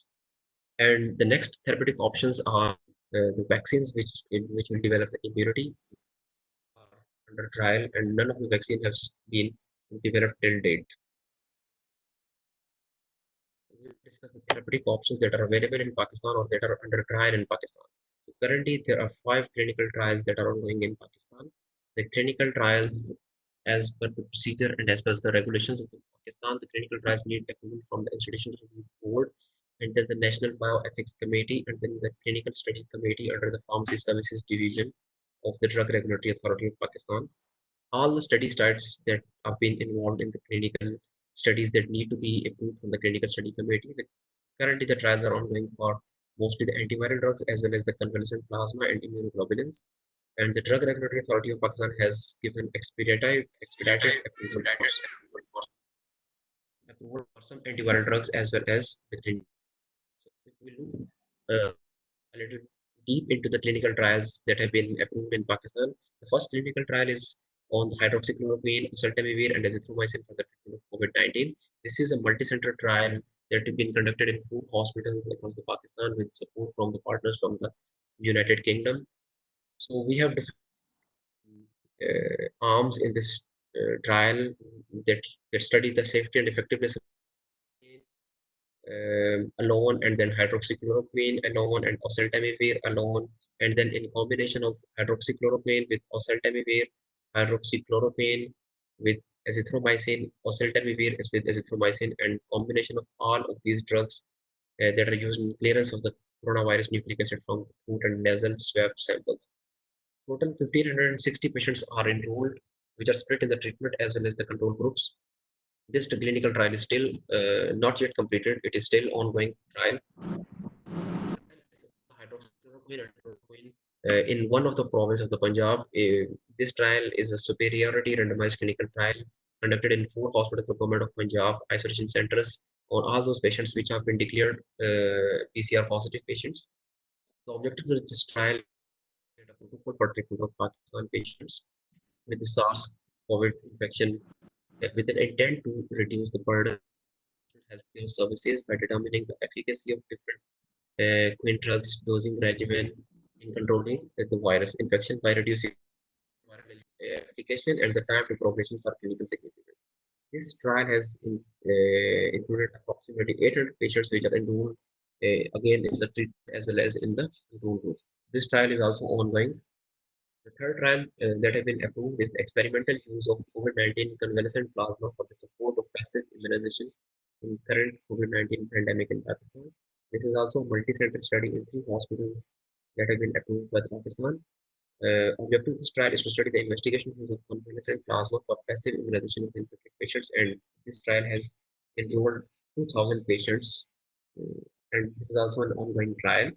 The fourth trial investigation of the safety and efficacy of transfusing the convalescent plasma to newly admitted COVID-19 patients. This is a single center study in the tertiary care hospital, one of the tertiary care hospital in Pakistan. The objective of this trial is to investigate the efficacy and effectiveness uh, and safety of transfusing convalescent plasma that is collected from the patients who have recovered from the COVID-19 disease and is being newly diagnosed and newly admitted patients at the study site hospital to manage their active COVID-19 disease. This trial has enrolled 30 patients in one hospital only. And the final trial that has been approved is on the study of immunoglobulin therapy for the passive immunization of the critically ill COVID-19 patients. This is a phase 1 single blind randomized clinical trial that has been conducted in a tertiary care hospital, which is also a approved clinical study site.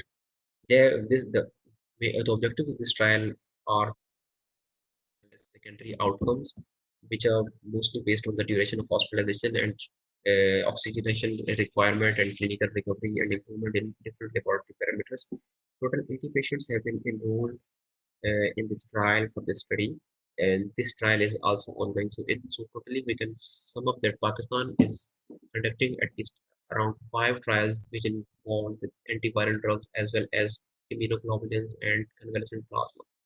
So we are expecting some of these trials will be finished by the end of this month. So we will have better position to decide on the therapeutic options and the dosing regime as well. So next is the clinical guidelines. The Ministry of National Health Services Regulation and Coordination of Pakistan has developed the clinical management guidelines for the COVID-19. These guidelines cover the areas from the testing of the COVID-19 patients to the management of the COVID-19 patients.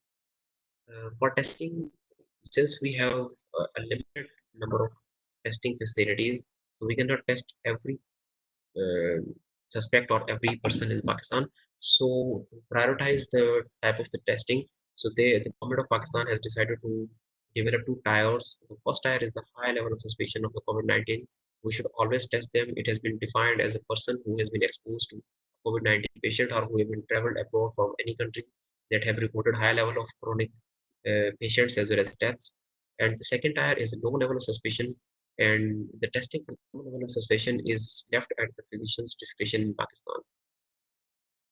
If we about the clinical management guidelines, so first of all, the clinical management guidelines have clinically classified the confirmed or suspected COVID-19 patients. So first patient is the asymptomatic patient.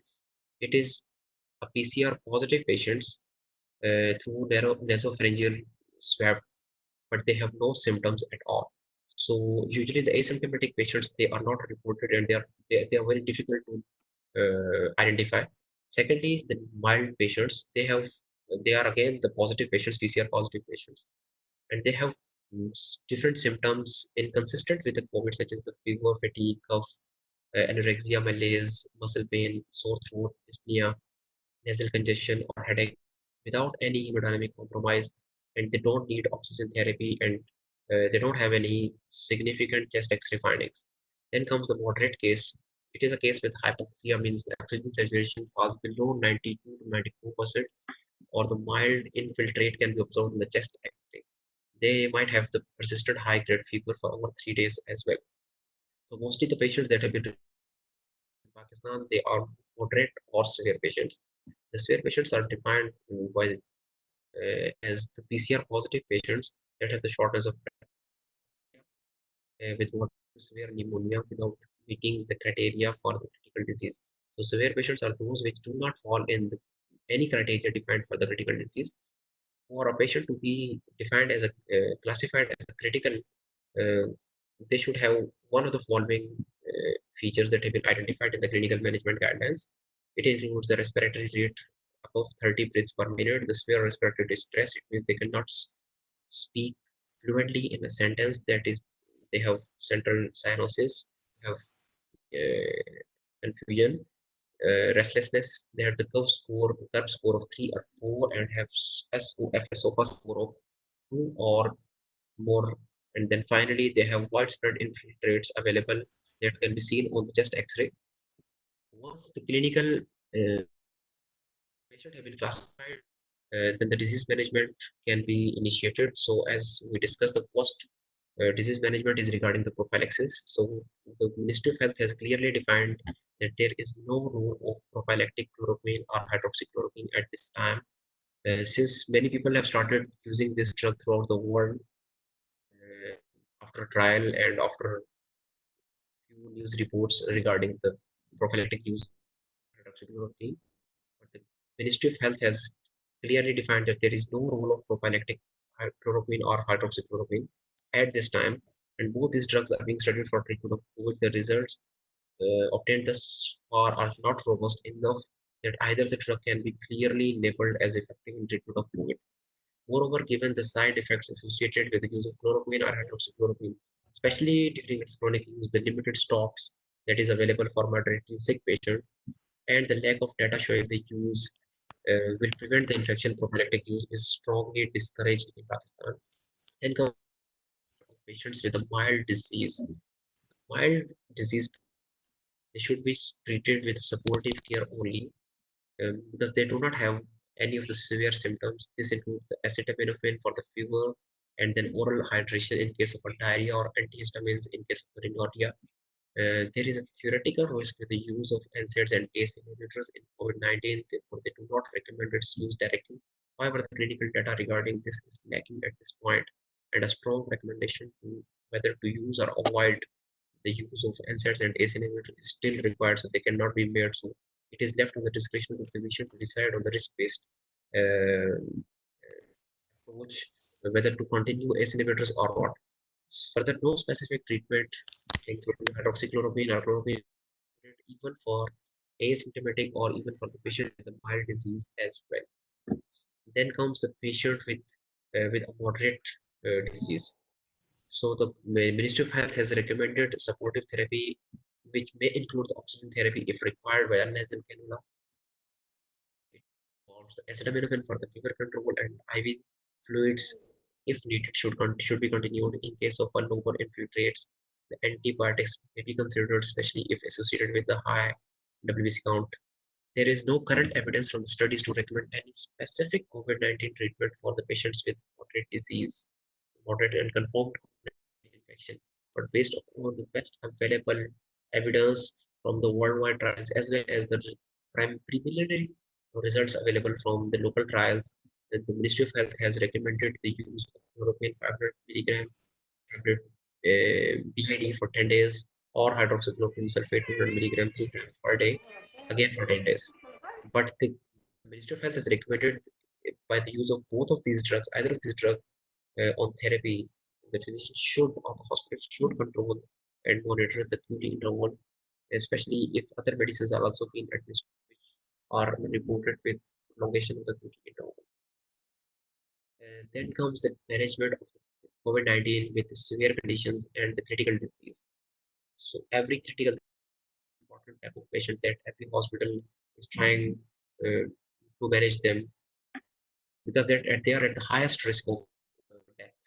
So every critically ill COVID-19 patient should be managed by a group of healthcare providers, which include at least a pulmonologist, an infectious disease expert, and a critical care specialist. Empiric antibiotics may be considered if a secondary bacterial pneumonia is suspected, which is the case in almost more than 95% patients reported in Pakistan.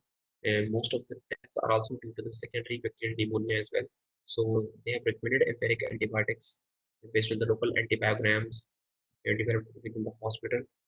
In patients with acute respiratory distress syndrome who are intubated, the use of conservative fluid management is also recommended. And then, in case of the cardiac impairment, the diuresis may be considered, but the use of high dose systemic corticosteroid is not recommended by the Ministry of Health, or other similar adjectives are also not recommended for symptoms related to the pneumonia. Implement the mechanical ventilation, they can be implemented with low tidal volumes and low respiratory pressures. And finally, if the expertise is available in adults with ARDS, then prone ventilation for 12 to 16 hours may also be recommended, but this case has never been practiced in Pakistan till date. Then comes the management of the severe and critical disease. So here are some other medications that are under investigation, but these medications have considerable side effects. If they have limited available and unclear efficacy, the consultation with an infectious disease specialist is mandatory before prescribing these medicines. The government of Pakistan and the Ministry of Health has recommended the use of 3 different types of drugs, but under certain circumstances and with consultation of an infectious disease specialist only in tertiary care facilities. They include the intravenous remdesivir that have been also studied in clinical trial and on compassionate use patients. The IV remdesivir can be administered using a loading dose of the first day of 200 milligram and followed by a maintenance dose of 100 milligram once daily for 5 to 10 days. Then comes the intravenous tocilizumab IL-6 using the 4 to 8 milligram per kg single dose, maximum of 800 milligram, and which can be repeated after the 12 hours. But only maximum 2 doses can be administered. More than 2 doses have not been recommended by the Ministry of Health. Then finally, the lopinavir and ritonavir tablet, which is also with the brand name of Electra tablets, 400 milligram, 100 milligram BID for 14 days are also recommended for the management of patients, of the COVID-19 patients with severe and critical disease. So finally, if we sum up the whole scenario in the Pakistan, we can simply conclude that Pakistan has currently managed the COVID-19 pandemic in a much better way by adopting many systematic approaches which have been praised and acknowledged by the World Health Organization as well. The Pakistan government, especially the Ministry of Health, is working close with the local WHO and as well as the United States Pharmacopoeia Office, and we have got a lot of support from the WHO as well as China and other bodies. And Pakistan is also enrolled in one of a clinical trial on the vaccine that have been developed by one of the Chinese company. So the Pakistan has donated chloroquine, hydroxychloroquine tablets to Italy, UK, USA, at such a difficult time when most of the countries in Pakistan in the world have imposed a ban on export of these medicines. So Pakistan has come up with a group helping those where high death rate are reported like Italy and Spain and UK. As well as Pakistan, upon the recommendation of World Health Organization, has now increased the testing capacity to 10,000 tests per day. Although the WHO has recommended to test approximately 20,000 people per day, and the Pakistan testing capacity, which was initially approximately 4,000 tests, have now been increased to 10,000. Currently, till date, today, Pakistan is testing approximately 12,000 people per day. The Ministry of Health, under the supervision of the Special Advisor to Prime Minister Dr. Zafar Mirza, is working day and night to fight this pandemic and have come up with a very good response from the public as well as the healthcare facilities. If we look at the number of patients that have been removed from the COVID-19, then National Command and Control Center has been established in Pakistan, which is the mandate to coordinate with the provinces and other stakeholders that are playing its important role in this COVID-19 pandemic. And then keeping in view the financial position and the financial difficulties being faced by many people because they lost their job due to closure of business activities. The government of Pakistan has decided to pay rupees 12,000 per family per month in Asas emergency cash program to help the poor or those who lost their job during this pandemic. So these were the conclusion of some of the steps from so many steps that have been taken by the government of Pakistan to help fight this pandemic COVID-19. Pakistan side, from my side, from the presentation. Thank you so much for listening this. Okay, thank you, Dr. Hasib. Thank you so much for the nice presentation. Maybe I'm going to tell you is Dr. Hasib. He's my friend. He's also under Porshad Azhar doing PhD, but he's currently doing job in regulatory officer in Pakistan, and drug regulatory. I want to tell you about professional experience of Dr. Hasib. Drug regulation, assistant director, and then he has been working in Drug Regulatory Authority of Pakistan from 2016 until now. Previously, he was a lecturer in pharmacy school, and also he has experience in pharmaceutical industry and hospital or clinical pharmacy. And he has a lot of professional trainings like ISO, and then tuberculosis treatment, and then SPSS, and then clinical pharmacy services department at Saukat Khanum Memorial Cancer Hospital and Research Center, Lahore, Pakistan. And he also trained in clinical pharmacy in Islamic International Medical Complex, Islamabad. And also he has a lot of experience also in attending many conference and research project or publication in terms of clinical pharmacy.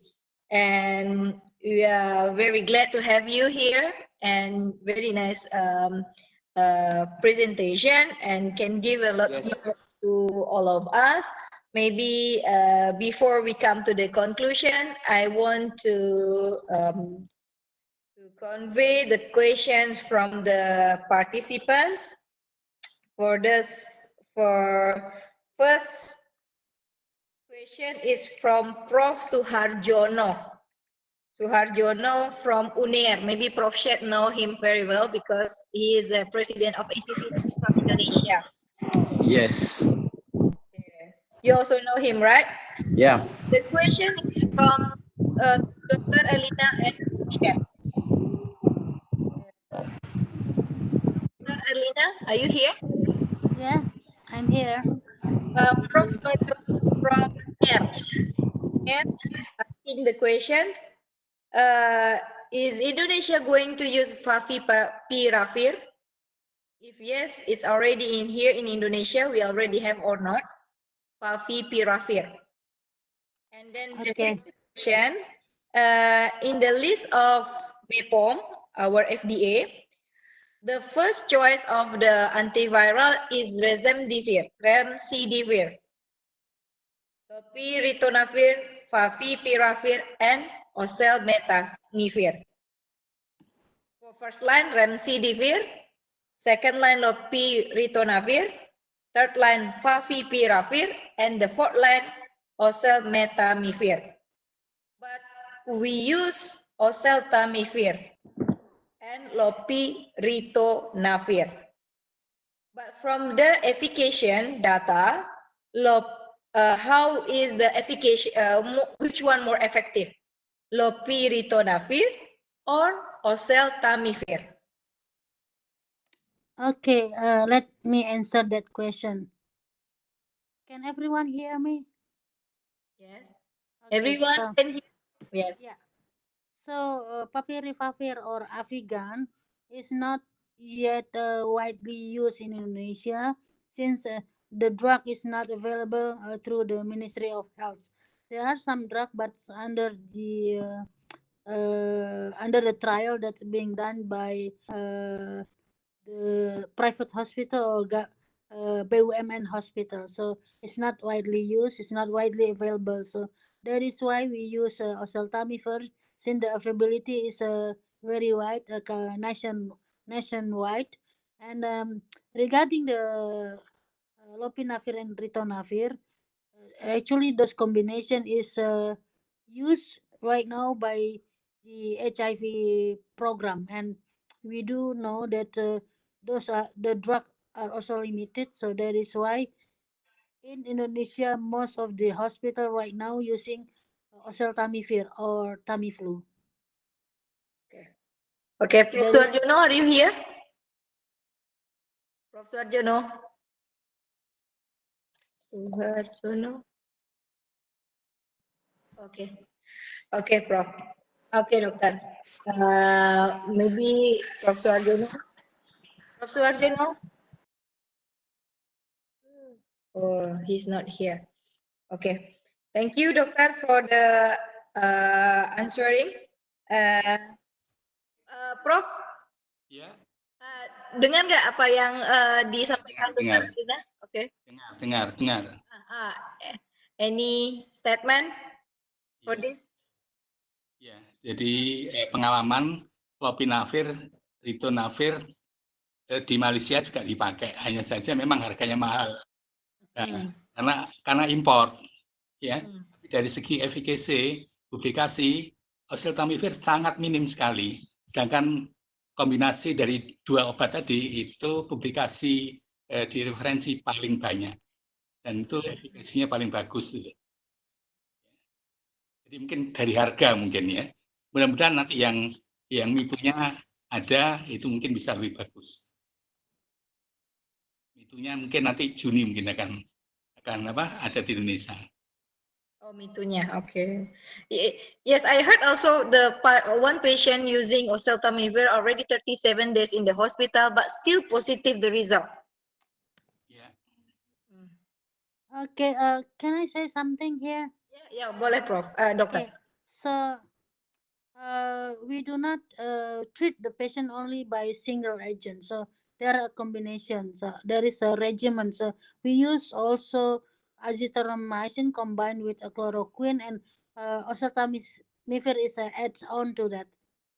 I think we all realize that there is no specific drug for COVID-19 yet. So every country or every hospital try to do the best, and most of our consideration is the availability of the drug. So combination of lopinavir and ritonavir is in Indonesia is very limited stock, and that there is also use for the HIV drug. Okay. Is it okay, Prof? Prof Sarjono? And I need to also add that all the COVID-19 treatment here in Indonesia is free of charge. It is covered by government, so the patient pay nothing. So, and that's why we use the drug that's available. Okay. Prof Sarjono, is it okay? Pak Panji, tolong unmute Windows 10.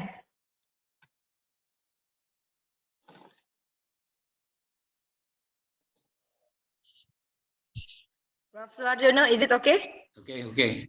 Okay. Okay, maybe. Yes. Who is this? Yes, I'm Dr. Ibrahim Adam Usman. Okay. Dr. Ika from Gajah Mada University, you want to give any comment about this statement? Okay. You want to ask question to Dr. Arlina? Hello.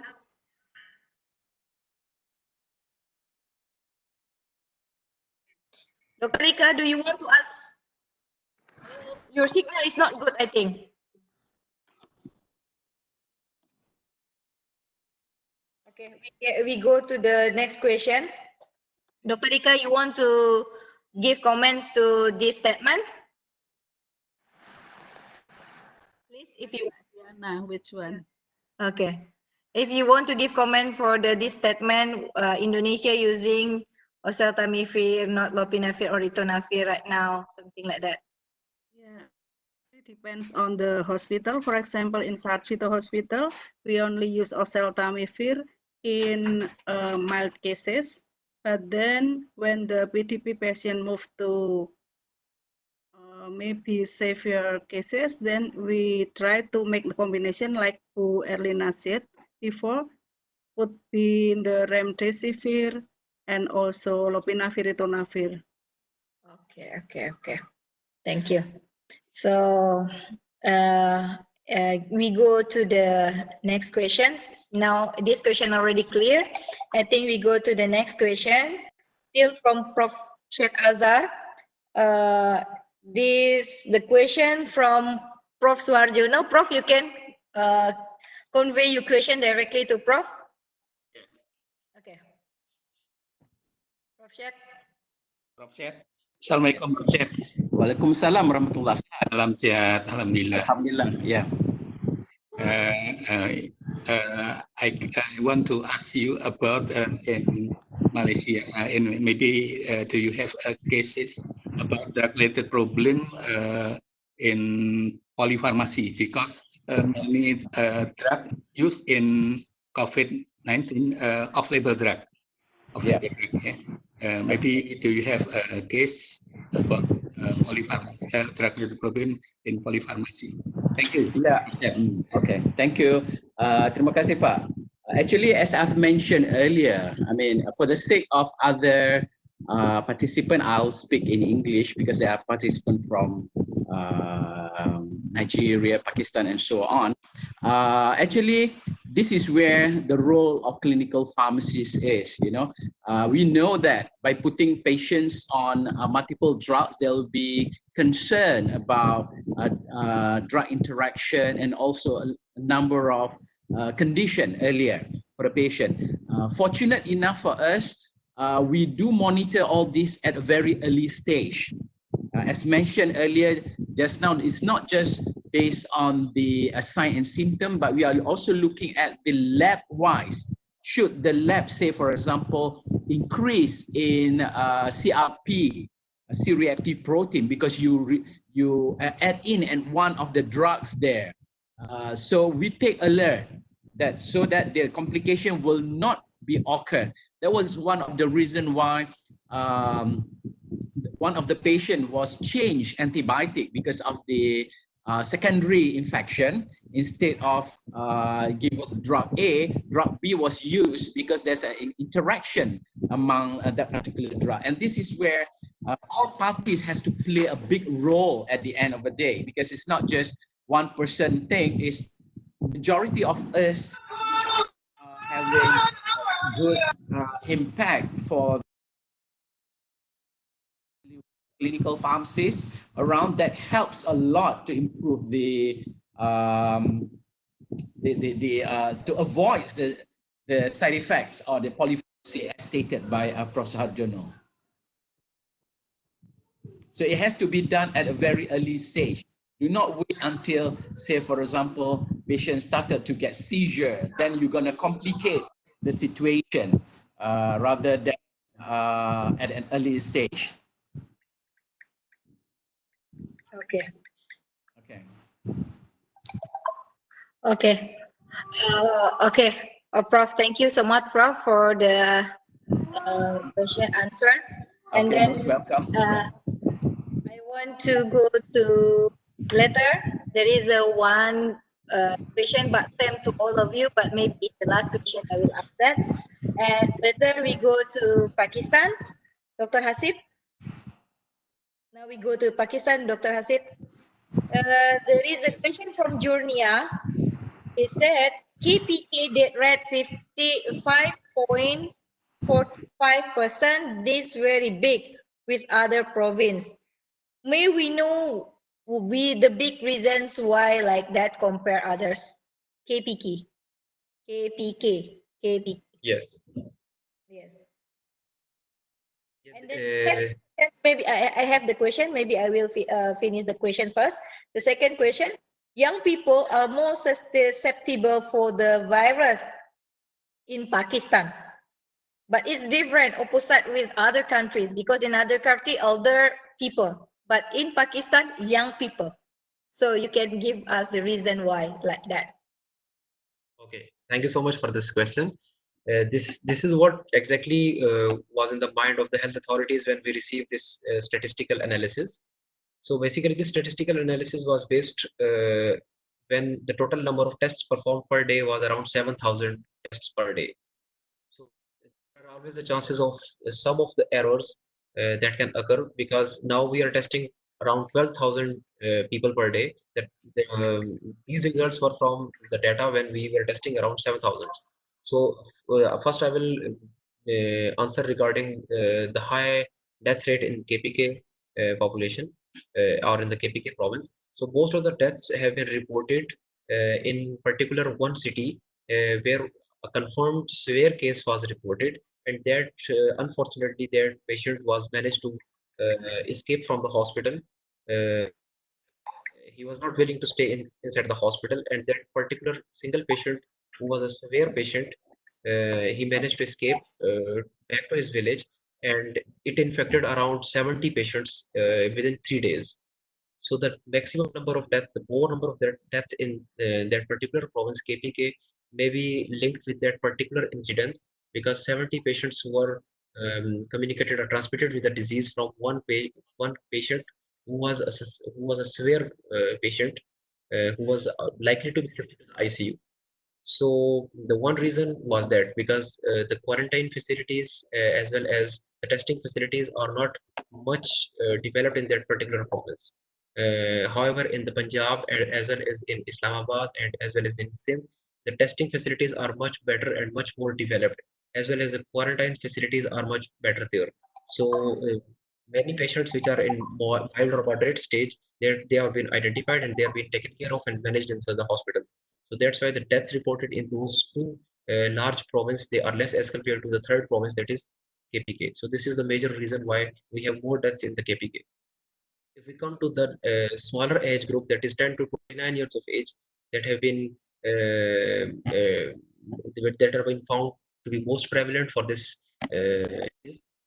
The other studies have also reported similar age group like 30 to 45 or 30 to 50 years, which are more prevalent. So in Pakistan, we also share some similar data with other countries, but majorly uh, we are still different from other countries, because we have less number of patients from 60 to 80 years or 80 above years of age, that the major reasons behind them might be due to the lockdown facilities, because due to the lockdown, the old age patients, they are not allowed to go outside the outside their house. They are not allowed to go to the markets. So that's why they have less chances of exposure. They have less chances of transmission. While in other countries like Italy and other, their old age patients, they usually go outside the markets. In Pakistan, due to the social, usually the young people, they go out, and the elders, they stay in home, because we have large families, and whole family is mostly, in most of the cases, whole family is living together. So that is the one probable reason, because the higher chances of exposure is between this age, that is 10 to 29, because usually they are young people and they go out to play, they go out to market, they go out to other different activities. While the old age patients, that is 60 to 80, they usually get less exposure to this virus, because they mostly stay inside the house. And the second probable reason is the less number of tests that has been performed when this data was generated. So there is always a chance of some percentage of error that may occur. Okay.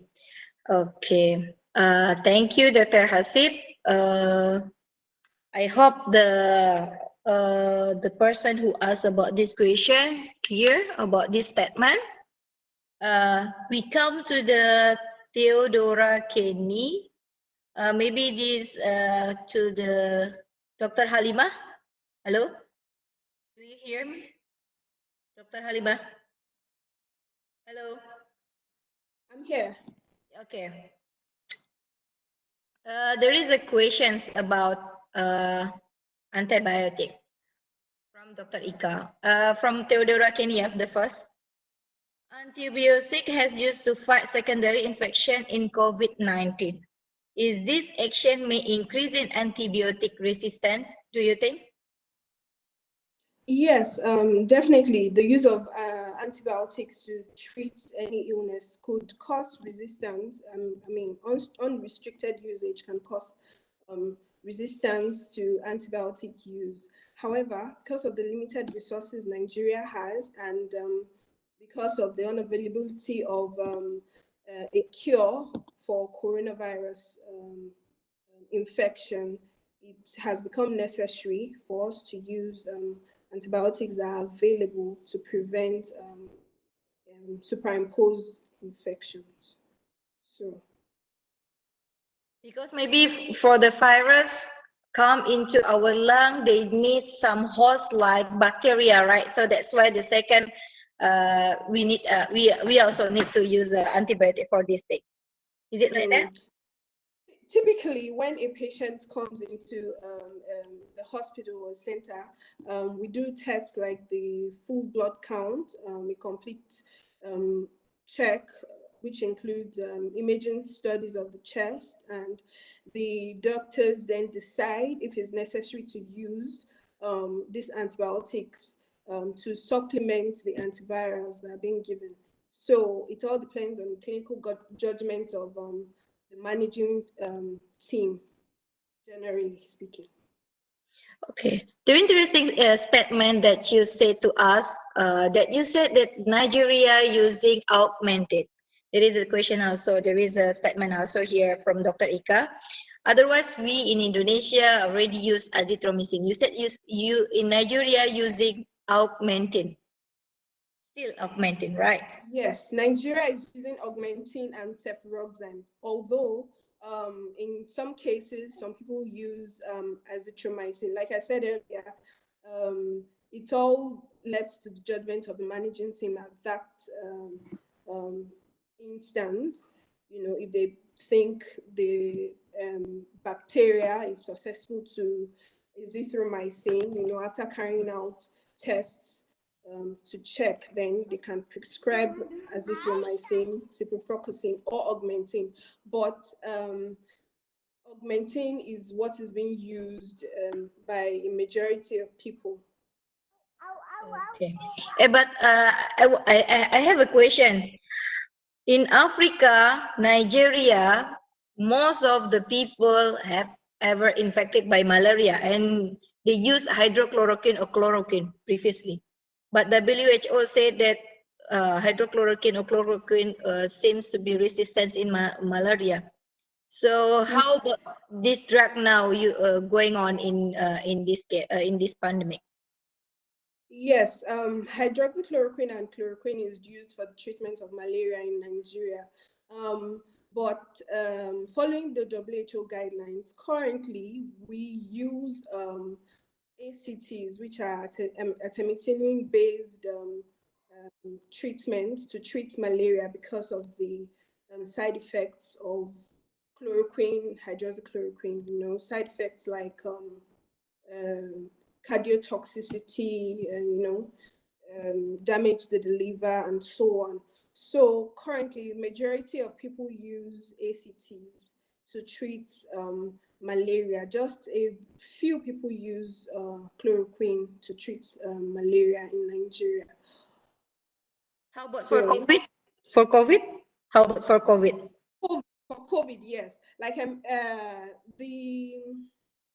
few hospitals are carrying out clinical trials, like I mentioned, and are using chloroquine and hydroxychloroquine as the drugs to test to see how patients react and the effect it has on, as per the cure to reduction in severity of the COVID-19 and also other effects that chloroquine have as per management of COVID-19.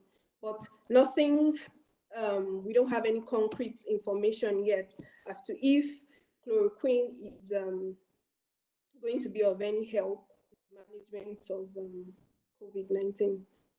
So it's still just in clinical trials. Okay. Thank you very much for the answer. Maybe we go to another question from our rector or our respected rector, Ibu Virgo Simambora. Ibu Virgo? Yeah. Okay, Ibu, you can ask the questions directly. Yeah. First, actually, I want to say thank you for all the speakers in here. Thank you for Dr. Erina Burhan. Thank you to Prof. Shed. Thank you to Dr. Halima and also Muhammad Ashir. My question is very general questions because I'm not a pharmacy, I'm not a doctor, but I know that all of you speakers already do the observation, also do the analysis of your data. My question is, when the pandemic actually will end? Based on your prediction, based on your data, based on your observation. This is the answer is waiting for so many people over the world. Thank you very much. Itu aja, Din. Prof. Shed? Hello? Can you hear me? Yes, Prof. Thank you, Rector, Bu Rector. Okay, it depends on the country.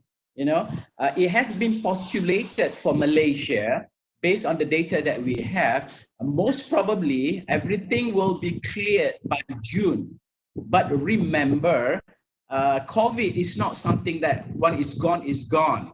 It has to be alert that the people have to realize that there are people who without symptoms walking around, and we do not know who they are. And look back at the data from China, until today, China is still having cases. It has been almost many months, and 79% of the cases are from the patient who do not have symptoms. So this is something that we have to look upon. So when it's going to be ended, based on the data, it can be varies from countries to countries. But again, things might change accordingly. We can see what happened in Singapore recently. They have really going down to almost 1-digit cases, but then suddenly it goes up to 3-digit cases right now. So what we are saying here is that all parties has to take care, not just the healthcare providers, not just the government, but the public. The public have to know that if they are mingling with people without any restriction, without any SOP, you're going to expect that things going to be even worse from the first wave of the COVID. So do be alert about it. It happened in many countries already, in Japan, in Russia, in Mexico. They are having the second wave where a much larger cases. Russia has more than 10,000 new cases per day yesterday. And Mexico have almost 2,000 new cases per day. Same goes to a few other countries like Iran and Turkey. So the main thing is that if we do not make our public know about the situation is going to be worsening from what we have right now. And you're going to expect that the second or third or fourth wave of COVID going to be there. And the question, when is going to be stopping this? The answer is, we don't know. Thank you. Thank you, Prof. Others? Any speakers want to give addition comment? Dr. Halima, Dr. Hasib, you want to give any comment for when this pandemic will be over? Okay, don't have any comment. I think we already 12:30 p.m. now, 12:41 p.m. now. So I think all speakers already present very nice and very well the presentation. I want to give a conclusion for speakers. Pak Rudi. Oh, wait. Sorry. Our founder want to ask question. Pak Rudiono Darsono. Please. Okay. Thank you very much for all speakers. For all of you, I just want to asking one thing here. From what I'm hearing from these seminars, the most important thing is a discipline for the citizen. But I want to asking about the discipline from the citizen, beside the discipline from the citizen here. How about if the government doesn't have enough fund or enough money to prepare anything about the real foundation to serve the citizen? What can we do? Okay, that's all my question. Thank you. Okay. Prof. Dr. Halimah, Dr. Hasif. You can answer, Prof. We can hear you, Prof. Please unmute. Can you hear me now? Yes. Okay. What we see here is that if the government do not taking part actively in avoiding such cases, more cases are going to be there, and more economic problems are going to be there. And at the end of the day, everything is going to be collapsed. The government has to invest in a lot of things that related to COVID that need to be used before it's getting catastrophic condition. So by saying this, the medication has to be there. The test has to be there. The availability of the PPE, for example, has to be there. Whether should the government say that they do not have the money, is actually how the money is being used and channeled properly. There are a lot of rich people in the country that can contribute. Like what we are saying here in Malaysia, we may have a lot of problem with getting the face masks and PPE and so on. But the public get together, the hospital get together, the staff get together, and we do it on our own. We do not depend on the government to get the things. So individual from the community, from the political section, they contribute money, they contribute the raw material to do, say, hand sanitizer, face mask, face shield, and so on. At the end of the day, everybody is happy because it's enough for treating all the other patients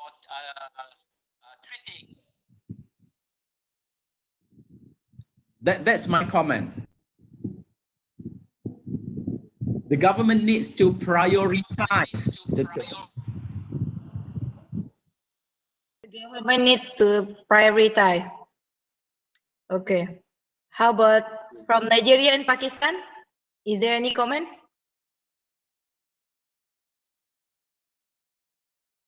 Yes, I think I will second Prof. Sayed on this because in this situation, I think there is more that the government have to do than what citizens can do. Citizens can only obey the orders of the government and they can follow the SOPs and everything.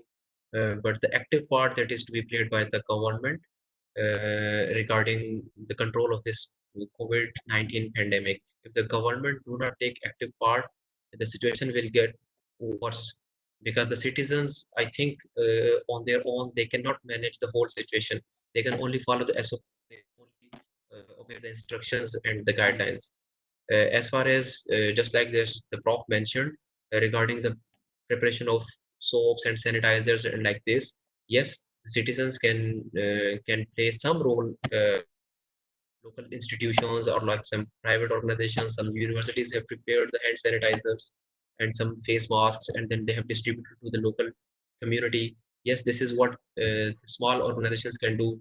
Similarly, the awareness campaigns can be run by the universities, small organizations.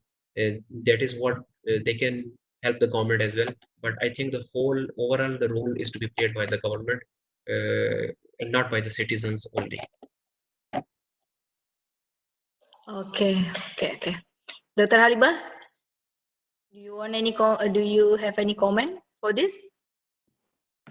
Yes, I second Professor Said and Dr. Hasib's comment. I think the responsibility for curbing the COVID-19 pandemic falls on everybody. So, like for instance, where I work, we produce hand sanitizers, we produce soap for hand washing. We distribute face masks and face coverings to different people that need it. So basically, my own recommendation would be that the citizens should stick to good respiratory hygiene, and stick to proper hand washing hygiene, and also use face mask and observe the social distancing. And this is what I think they can do. But the majority of the responsibility for controlling this pandemic would have come from the government. And well, we have some very rich people in Nigeria that have also donated money to the government to assist in the response of Nigeria. So I think if we keep doing this, non-government, we would be able to, overcome the virus. Some non-governmental organizations have also provided food materials and hand sanitizers and soaps to the less privileged, the people in the IDP camps and so on. So.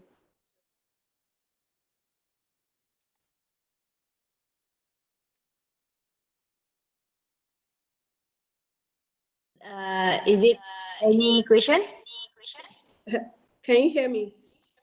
Can you hear me? Yes, I can hear you. Okay, so this is what I think we can do, but the majority of the work will have to come from the government. Okay. Pak Rudi? Hello, Pak Rudi? Okay, thank you very much. I think that's enough for me. Okay, good. Okay, thank you. Okay, come to the participant from Yaman, Dr. Munira. You can ask the question directly, please. Yes, Waalaikumsalam. Yeah, thank you so much, and thanks for everyone. So happy to listen for these presentations. I got a lot of information. Thank you so much for the profs and the doctors and the participants. Actually, Yemen is got the virus. It's so in the beginning of this month. The problem that it's gone fast. We have already 34 patients, and there is a 7 has already. So the patient who died, they got 1 day only. There is no space between the virus from the beginning of infections to the died. Just 1 day only. They got 1 day and died. So I got the result from this presentation that there is another disease make a risk, and they got this make it be a risk for this patient. So my questions is why most of my doctor in Yemen confused between the dengue, because we have a dengue also there, and the COVID. So what the relation between them? Because I know the symptoms so far, so different. So why are they still confused?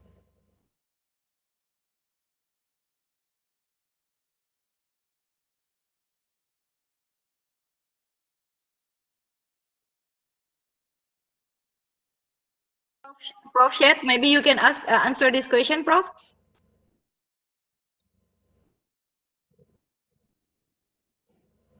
Hello, Prof. Hello, can you hear me? Maybe Okay. you can ask the question, Prof. Okay, it was not clear, but I guess you are trying to ask about how different is dengue and COVID. Okay, so what we can see here, dengue do not having a lot of complication with the respiratory part of it. So what we can see is that the symptoms could be slightly different between the thing, but we do not overlook the dengue trait in between of the crisis, because dengue may also cause a lot of other things. So what we have to see is that looking at some of the other part of it. Say, for example, the patient is having complication. What kind of complication? Because specifically COVID, you can see that is a different issue as compared to dengue. So dengue will come with certain symptoms earlier, but when you see people in the severe state, it could be almost the same like the thing. But you do not have people with COVID to have like bleeding tendency that increase immediately, as you can see in cases. You know, COVID may be having some problem if the patient has risk factor with the drugs and so on. So I would suggest is that if dengue and COVID are co-related at your point, where when for your patient, try to look back, what are the symptoms that come in with COVID, and how different is that with dengue? Because you have a dengue kit to test. I'm not sure whether in Yaman, what kind of test did you do for a COVID? Do you use rapid test? Actually, from the first test, they was confused because they didn't have the test tools. So they just suggested the dengue or COVID. So after 14 days, this patient has recovered, but unfortunately already has infection for other people. So after 14 days, is already this is 34 patients. So this is where I say the history from the patient is very, very important. Yeah. I think the line is clear. What I'm trying to say is that the most important thing is to get the history from the patient. If the patient have a history that mingling with people who have this kind of symptoms from COVID, then I would, rather than dengue, COVID will be more important to look at this point, but do not overlook with the dengue, definitely. Do you get me, Dr. Mina?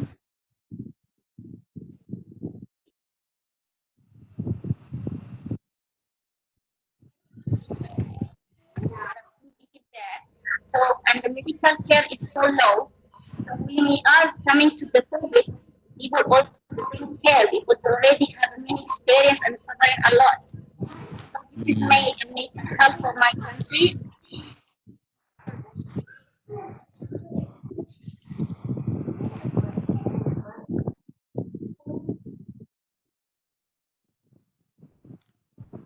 Okay, maybe she said, Prof, in Yemen now because of war and everything, so people don't care about testing or something like that, and people also starving now in Yemen. That was the reason I said this is where if we have history of people who travel from other country who have COVID, say from other nearest, and you're gonna expect that COVID is more probably, because this is very dangerous, because it can cause the healthcare providers to get COVID unnecessarily. Because dengue is not spread by touching, but the dengue does not spread by touching and breathing, but COVID is. So you can see if your patient is just like one foot from you, and he didn't say anything about meeting someone from Saudi that came back recently, say for example, and he got high fever, coughing, and so on, the risk of COVID is higher, and the doctor who treat the patient might have it.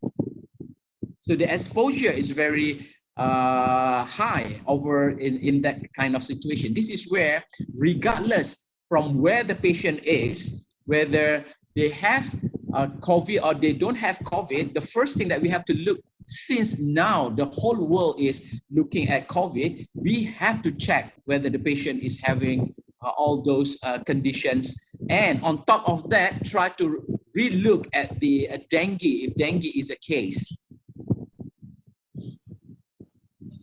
Does that help, Dr. Mina?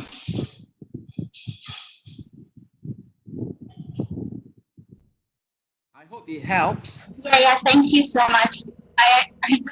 Most welcome. Okay, thank you, Dr. Munira.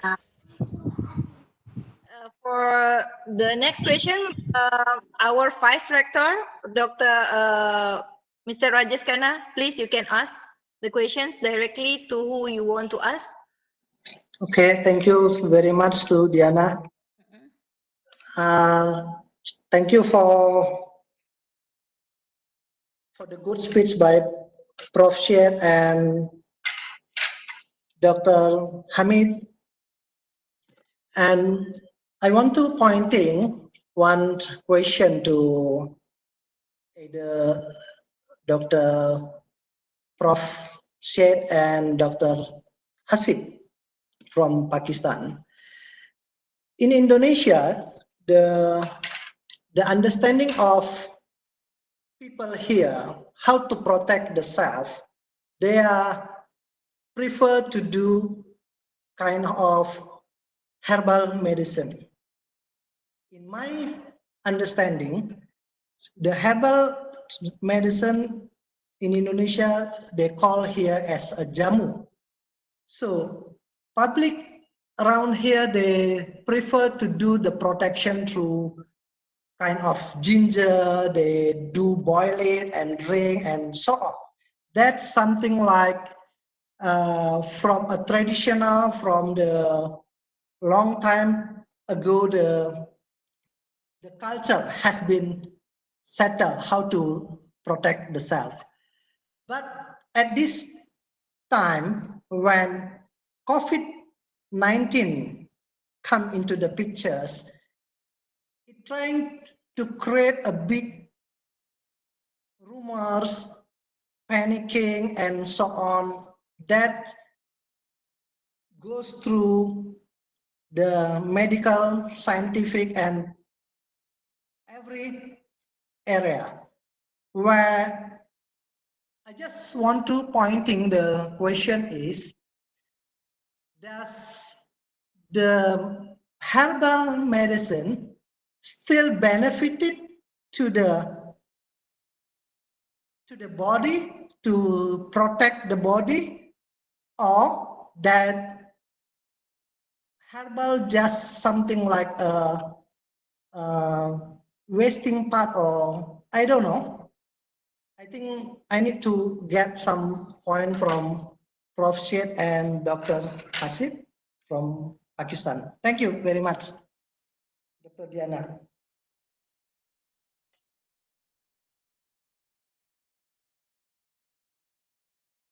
Prof, you can.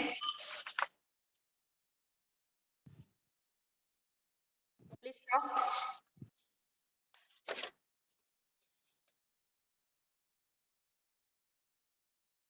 Prof. Syed? We cannot hear. Yes, now Can we you hear? Okay. Yes, yes. There's a lot of concern about usage of herbs for COVID, but you have to understand two issues. Number one, COVID is something that can happen very fast. You cannot have something which is a very slow ongoing to protect yourself. COVID is something very fast that you can even death within 48 hours. You know, if you don't treat herb, most of the herb will not protect you within that 48 hours if you already come up with it. It may give you protection in terms of immunity, boost up your immune level, but it will not help. There is no evidence so far to prove that this herb may kill the virus. You know, it can kill, but with a big amount of doses, which later on can also contribute to other adverse effects that may related to that herbs particularly. So what I'm saying is that so far there is no medical evidence to support the usage for the treatment. But for prevention, yes, you may. But again, the best remedy for COVID is to wash your hand, increase your body immune system, and stay away from the crowd. Stay at home. You will get a better solution out of it. Because if you go and buy certain things which is not being proven, number one, you are losing your money for nothing. Number two, you will get some adverse effect which you don't know what from that herb, because there's a lot of counterfeit medication from herbs right now. They mix around with steroid, with NSAID, and so on. So we don't know the actual condition. Should you are using a natural product, then again, how much of that natural product is actually of achieving the actual concentration to improve yourself? You don't know about it. You just buy, you just drink, and you assume it will have. But actual is, don't play around with COVID. It's not something of a joke. It's serious. So let's treat with something which is already proven to be treated with, and then those herbs might be supplement to help for you to go through the process. As per now, there might be some of the potential things in the future, but as per now, from my own opinion, go with the actual medication that being listed by the Ministry of Health, and you may take your supplement accordingly, inshallah.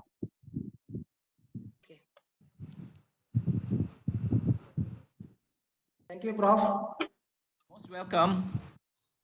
Dr. Asif, you want to give any opinion for this?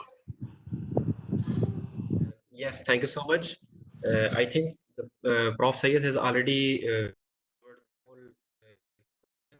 this is what have been questioned by so many people on the WHO patient people information portal as well. Current any herb, any natural supplement, or any herbal material that have been found to treat or cure the COVID-19, especially the patients with the severe or moderately severe or critical symptoms. And secondly, keeping in view the previous history of so many counterfeit products which have been mixed with the NSAIDs and steroids, some type of these herbal and supplemental supplements.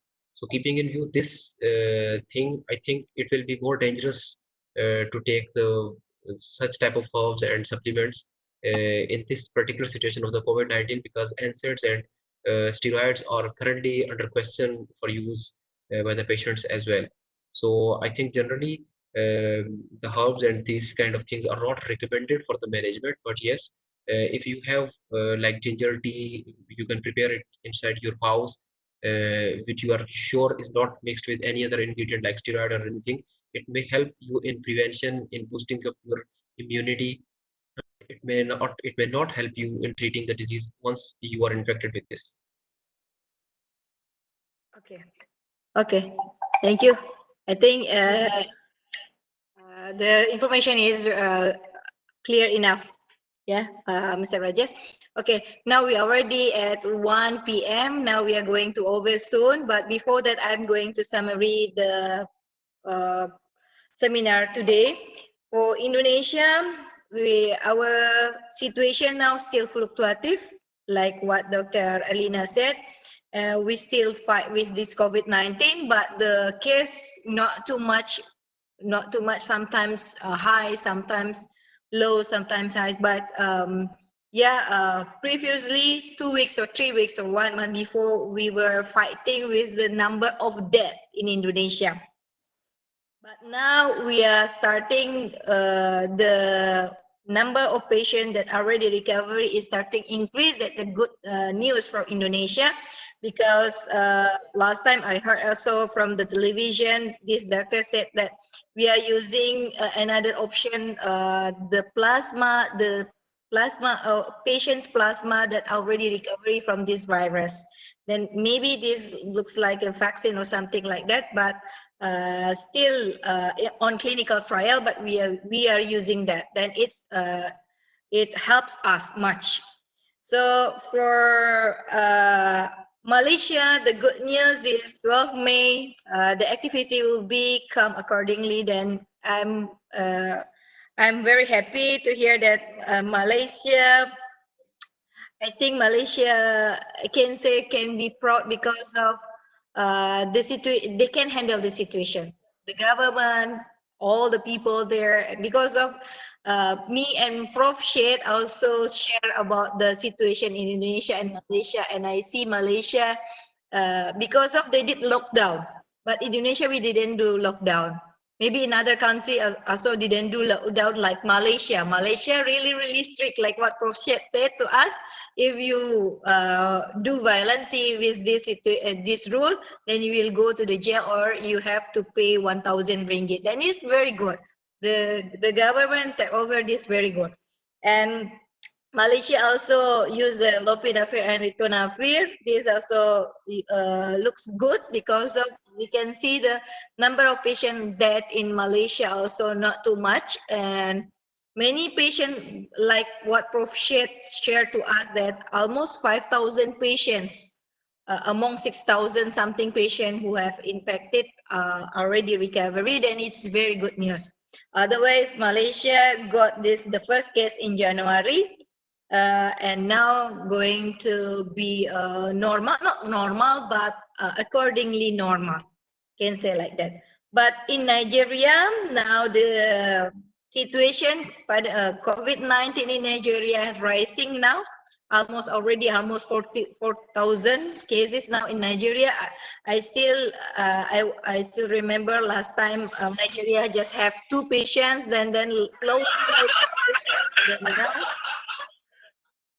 become 4,000 patients. And Nigeria using also lopinavir and ritonavir, same like Malaysia. But in Indonesia, we use oseltamivir, and now recently we use remdesivir. And in Pakistan, we know also, and like Dr. Hasib said to us, that in Pakistan, the graphic now is increasing already. More than 20,000 people patient have infected with this coronavirus, I think like that. Then Pakistan also using many drugs like hydrochloroquine, chloroquine also. In Malaysia, we know they just use hydrochloroquine. In Pakistan, they use chloroquine or hydrochloroquine, and also some antiretroviral. And the unique case in Pakistan is most of the people have infected with the coronavirus are young people. Dr. Hasif already mentioned to us, because of the culture in Pakistan, the elder people stay at home, only young people going out to do something, like maybe to go to supermarket or something like that. So this is also the unique case that we have known from Pakistan. And for other country, the government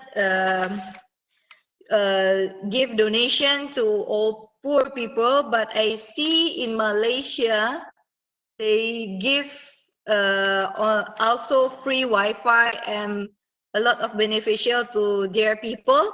Maybe because of this is the government rule. Like we asked previously, every country have their own way how to handle this pandemic.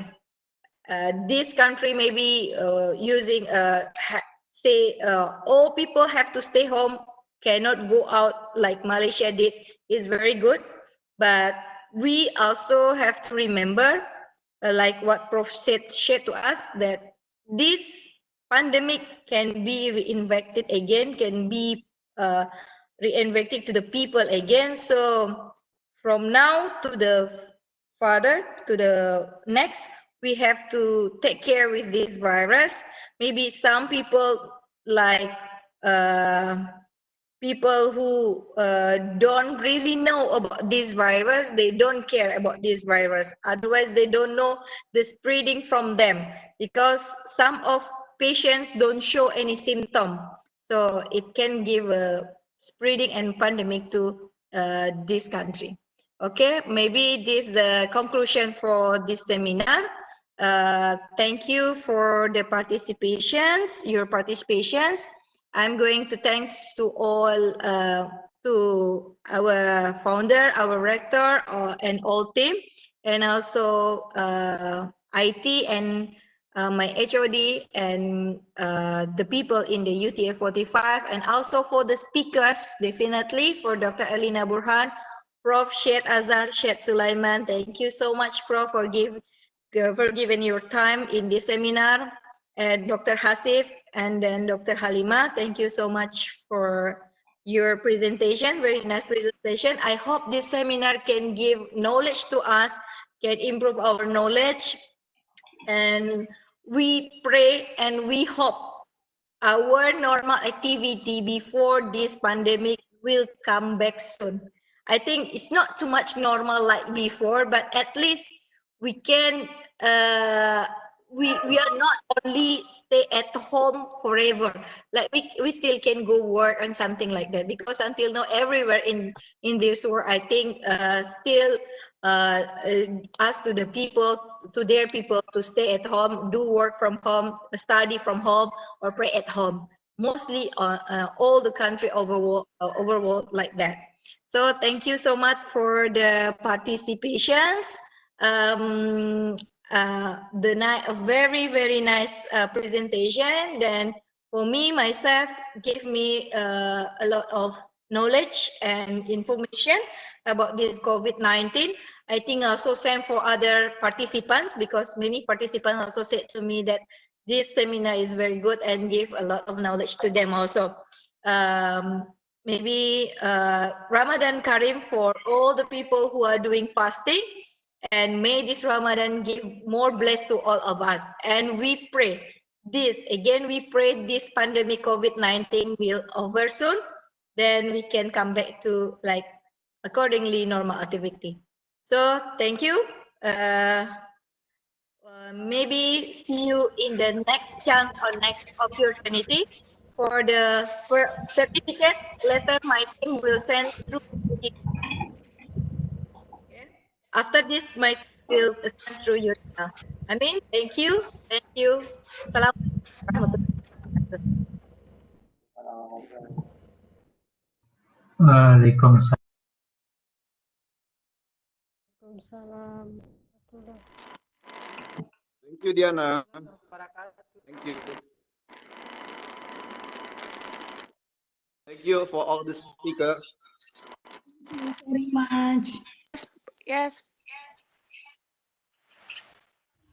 Thank you for all the speakers. Thank you, Diana. Thank you so much. Assalamualaikum. Thank you so much, Thank guys. you all the speakers. Their Bye-bye.